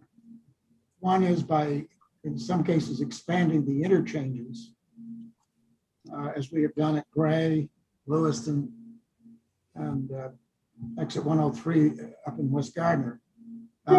We also are widening the highway around Portland, and it's a 6-mile stretch from Scarborough to Falmouth, just south of Falmouth, actually, that we are widening, and we're doing 3 miles this year, and there will be 3 more probably in a year or two that we will widen. But every time we add, just think about it, you add 2, if you widen by 1 lane on each side, you've added quite a bit more plowing to do, and it adds a truck, and they work, when you've got a 6-lane highway, we put 3 trucks in tandem working together, the left, the middle, and the right, so that they can drive along and plow the whole road in one sweep. Whereas if you have a 4-lane situation, you only put 2 out. So it actually adds a truck, adds a person, as you add a mile, not a mile, but add a lane it adds. And then I think that accounts for, this is not a big increase or anything, but it does mean that we have to have slightly more people on board. Thank you. Questions from anybody in the committee? Seeing none, Representative Martin? Mr. Chair, move in $8,604,000, $604,313. Thanks, sir. Equipment maintenance, That is $3,922,894, 20 positions. We have 85 plow trucks, 17 heavy-duty specialty trucks, and a lot of other equipment for front-end loaders to load salt, and sometimes sand, tractors for mowing. We take care of all of it. When these trucks get to be 7 or 8 years old, we tear them apart, we sandblast them, we repaint them, we make them last until they're 15 years old, and we sell them at auction. So we get pretty good life out of our vehicles, but these are the 20 people that make that possible. thank you. Questions from the committee? We haven't had opportunity yet because of the COVID committee members, but once we can get, especially the newer members, to take a look inside of some of this equipment, the trucks in particular, which looks like a 747 cockpit. It's really be interesting for you to see all that. And what are we paying our plow drivers that operate these huge machines with such sophistication? The starting is around 22, 23, 22. Unfortunately, Shaw Brothers and all the other contractors are paying 25. So we've got great benefits. Yep. Got it. Supervisors. Thank you. Any other questions? Seeing none, Representative Martin. Again, $3,922,000, $922,894. Thank you, sir. Next, fare collection.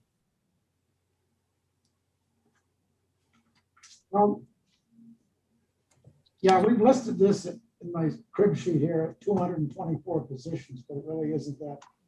It's not projected to be that many for 2022. The amount for fare collection is at $15,415. $15,415,423. It's a that is that including in here the customer service controls. Yeah, this is just the cash, really just the cash portion, which is a steadily diminishing component of our operation. So are you saying then that this number would probably drop? We're actually working very closely with all those people to coordinate their retirement and their conversion to other work opportunities that open up in this organization. I've got people here who know the numbers better than I do, but that is diminishing slowly and steadily. Yep, got it. Questions from the committee, Representative Martin. Yeah, Mr. Mills, if I may, what is that current figure for this current fiscal year? I may have it somewhere. I think we put it in at this year's number. We can get to the 21 figure.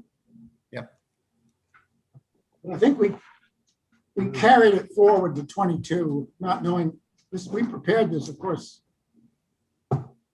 6 months ago at a time when we presented it to our own board. But So you're saying it's basically the same amount as what what you're asking for next fiscal year? Is that correct? looking for it right now. I'm happy to we can get the number for this year and tell you what it is. But I think it's good. You got it right there. No, it's a new one is 100,000. And the current one is 15,500,000 something.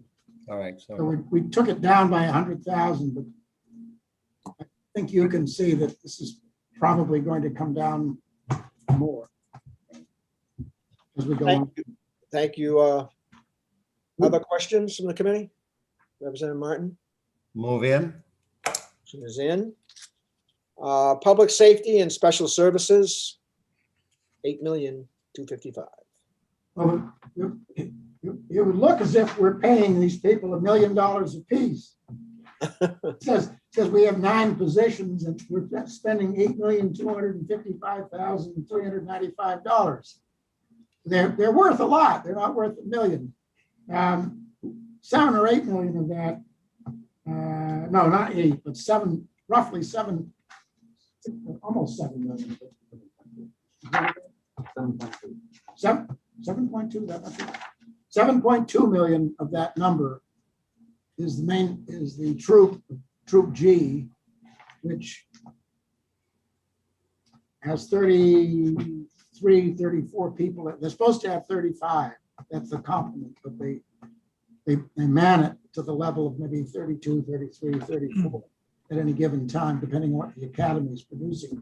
They also intercept more drug dealers than any other troop in the Maine State Police. We're a busy crew, and we support them entirely. This number, we buy their vehicles. We pay their pension. We reimburse the state of Maine for 100% of the costs for that troop. And if they've got a dog, we pay for that. So that's the major part of this. But overseeing it from our end, we have a radio room. And wait a minute. Yes, it's the radio room, and then we have a police officer a sworn police officer, but he actually works for us as a civilian, and who runs the radio room and maintains our relationship to the Maine State Police. And he's also the one who tends out on all the serious accidents. And anyway, it includes all of the public's. This one number includes all of the public safety costs. Thank you for that. Questions from the committee? Representative Martin? Move in $8,255,395. Sir. Building maintenance.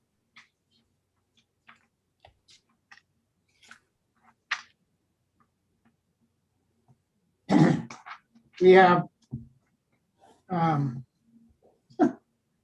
it's hard to imagine this, but the Turnpike Authority has 100 buildings. So what are we doing owning buildings? Well, we have toll plazas and service plazas and maintenance facilities and the garages and then the headquarters building, and it takes a lot of attention. But it's not just janitorial services, it's plumbing and heating and ventilation. We tend out on all of the needs of these buildings. And we have 15 people, including a couple of electricians. We have HVAC people, carpenters, and within those 15 positions, we don't contract out very much. We pay for it all in-house mostly, and including the heating systems. And the cost of all of that is $1,384,255 as projected for 2022. Thank you. Questions from the committee? Seeing none, Representative Martin?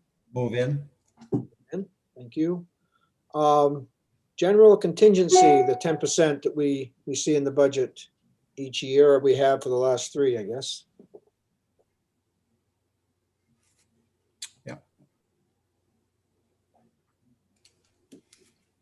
There's not much to explain this, except that the law permits us to allocate 10% of the above figures for general contingency allowance, and that is the number that's here is 10%. Number of $4,562,598 is 10% of the total of the 7 divisions that we've just moved in. We've just been explained. Questions from the committee? It's also true that we have the same issues that the state has, in the sense that we negotiate a union contract. and it's the custom of the state to put a contingency into the preceding budget so that you don't have an amount allocated specifically for the pay increase. And we don't do that either. Thank you for that. No questions, Representative Martin? Move in. Thank you. Mr. Mills, if I could then direct you on page 2 to the Maine Turnpike Authority total revenue funds. I know your bond situation is a little unique in terms of at least the type of security that people look for, those who are doing the lending. Could you just give us a little summary of that?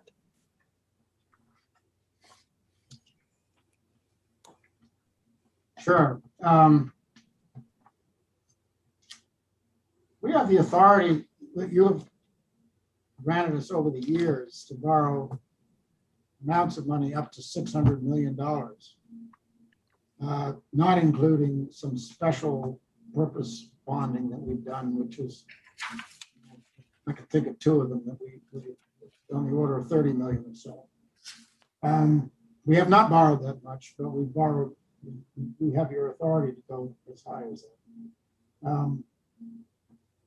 These categories are important to understand. The 41 million debt service fund is the amount that we've set aside.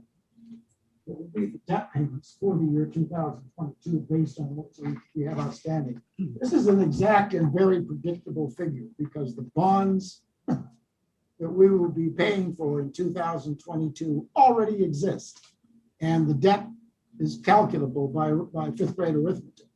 So this number of 41,243,000 is really 2 principal payments, one in January, one in July, and, 2 interest payments, one in January, one in July, and 1 major principal payment that is made in on July 1st. Those are the times all of our bonds are the same.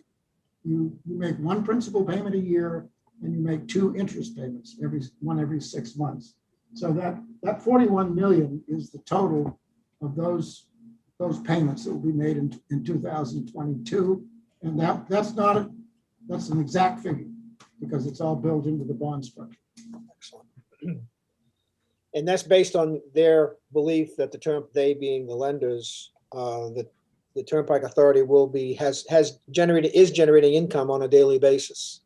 Yes, and we would, if we paid $1 less than this, we'd be in default. Right. Got it. Questions from the committee regarding the summary of which is on page 3, the debt service, etc. Seeing no questions. Representative Martin? Move in, Mr. Chair. Move in. Mr. Mills, other areas that you want to highlight for the committee? This third page, or the third page, is really for your information as much as anything, but it's to make you aware of amounts that really have to be allocated by virtue of our contracts with the bondholders. The reserve maintenance fund is a number that is usually around 40 million, sometimes been 35, sometimes 40.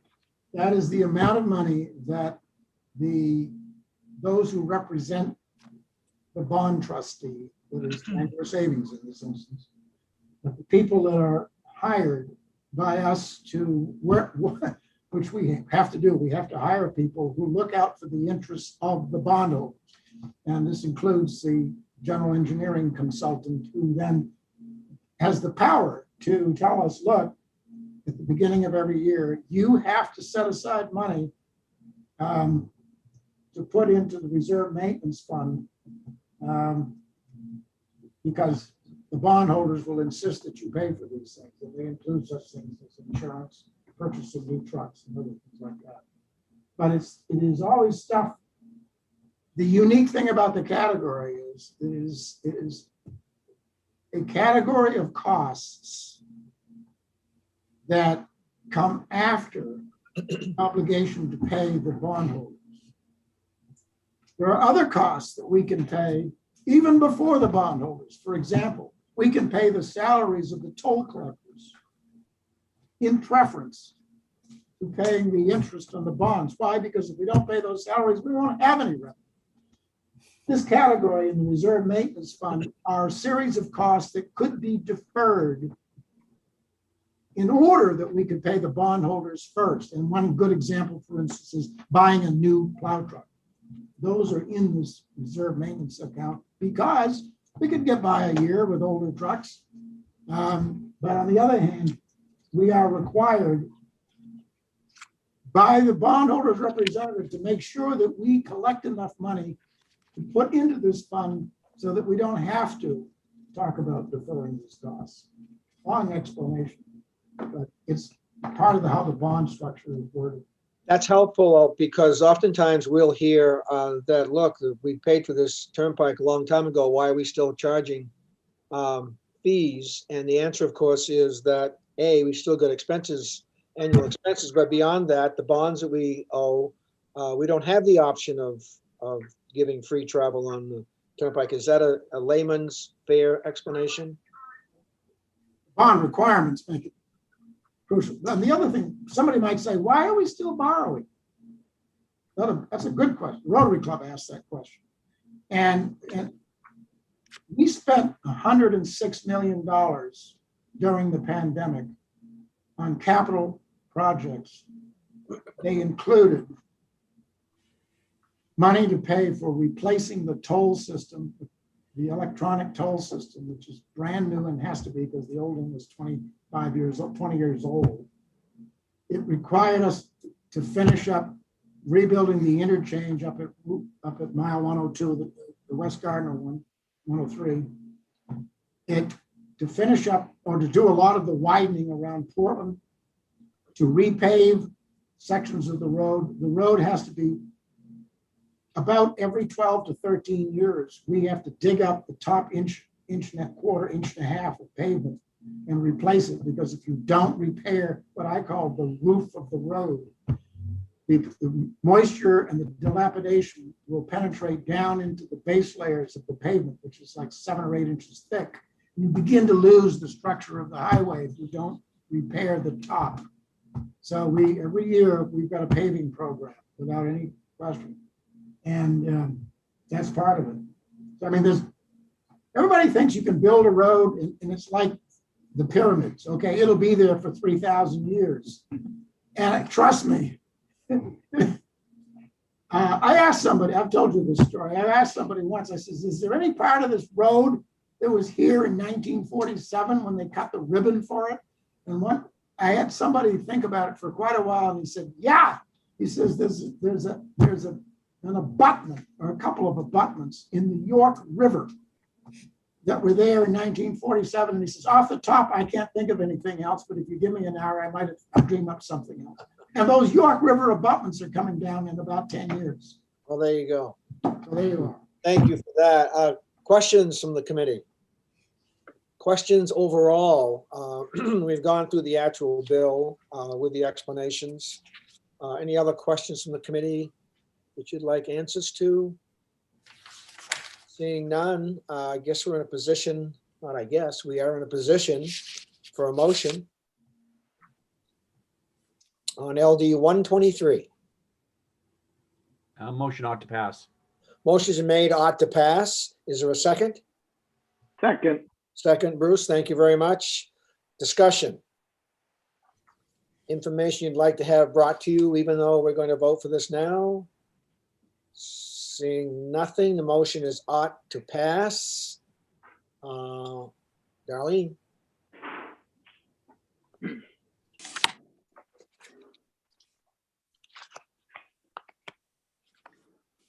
Oops. Mute, Darlene. There you go. Nope, you're still mute. I know. Oh, okay. Sorry about that. Senator Diamond, Yes. Representative Martin, Danny, Yes. Senator Farren, Yes. Representative Perkins, Yes. Representative Perry, Yes. Representative Williams, Yes. Representative Dustin White, absent. Senator Chipman. He's absent too. Representative Mark Bryant, Yes. Representative Bruce White, Yes. Representative Tom Martin, Yes. Representative O'Connell, Yes. and Representative Seabrook is absent. So 10 in the affirmative and 3 absent. The motion ought to pass, prevails. We'll close the work session on LD 123. Peter, before you go, I remember somebody asked me to ask you a question. And that is, how much money does DOT kind of, whoops, they're partying? Somebody's having. Mr. Mills? Can you still hear me? Yeah. The question I had, which I forgot to ask, and I want to ask just as we're leaving, and that is, generally, how much money does the Turnpike Authority forward on to DOT each year, for whatever reason? We have a standing.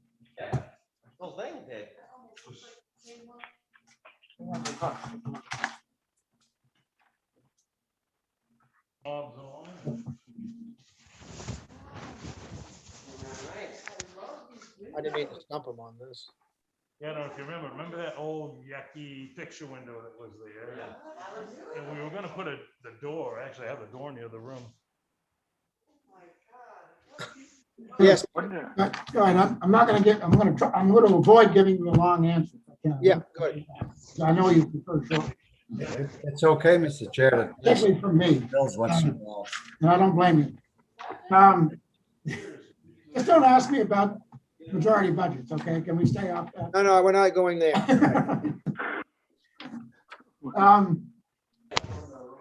We have when I came on board in 2010, we had a statute. The Enabling Act said that we had an obligation, the Turnpike had an obligation to turn over to the DOT every year the quote surplus, right, quote, of the Turnpike's revenue. And this has been in effect since 1991 when they had the Sensible Transportation Act.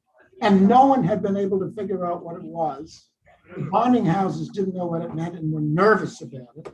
I took the job and I said, what am I supposed to do? I don't know. So I went to Bruce Van Note, who was then the deputy commissioner, and I said, at that time, we were busily rewriting pieces of the Enabling Act for a lot of reasons. And I said, can we fix this somehow? What can we do? So we wrote up a statute that is now in the enabling law that says that we have an obligation to provide, to allocate 5% of our revenue every year. And right now that would be 7 million, right? 7 million. We actually do more than that toward projects and costs that are of benefit to the main highway system.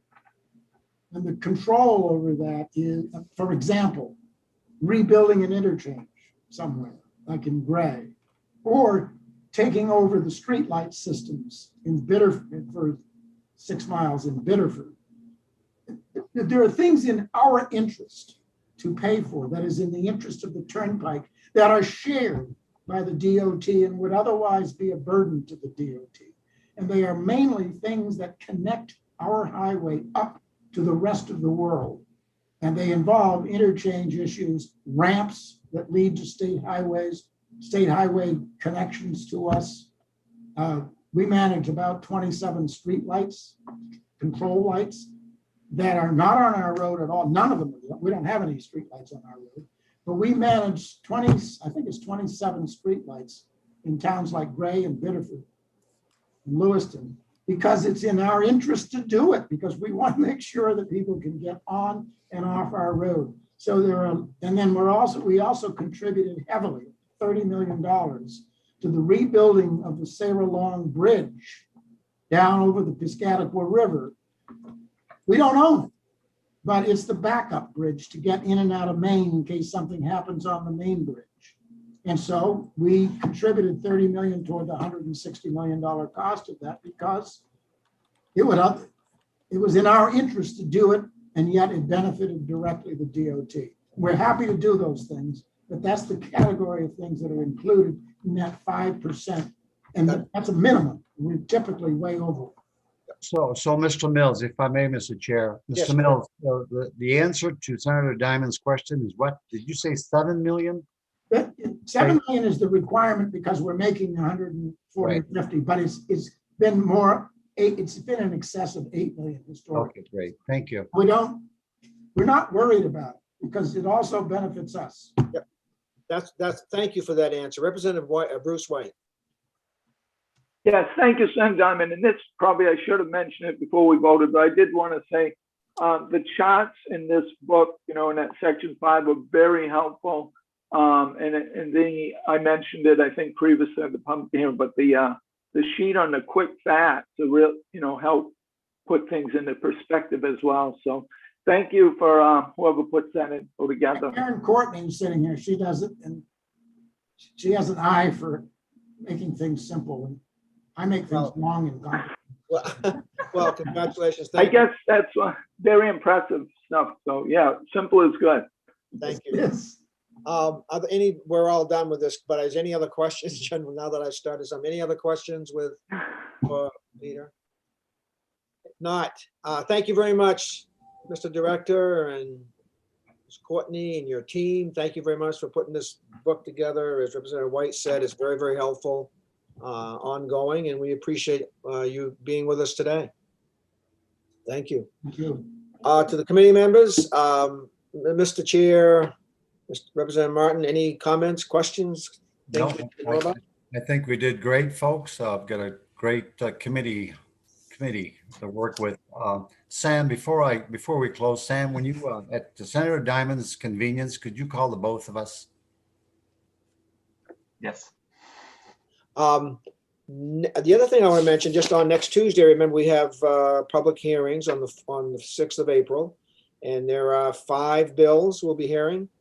And then on the 8th, on Friday, we have 1, 2, 3, 4, 5 again.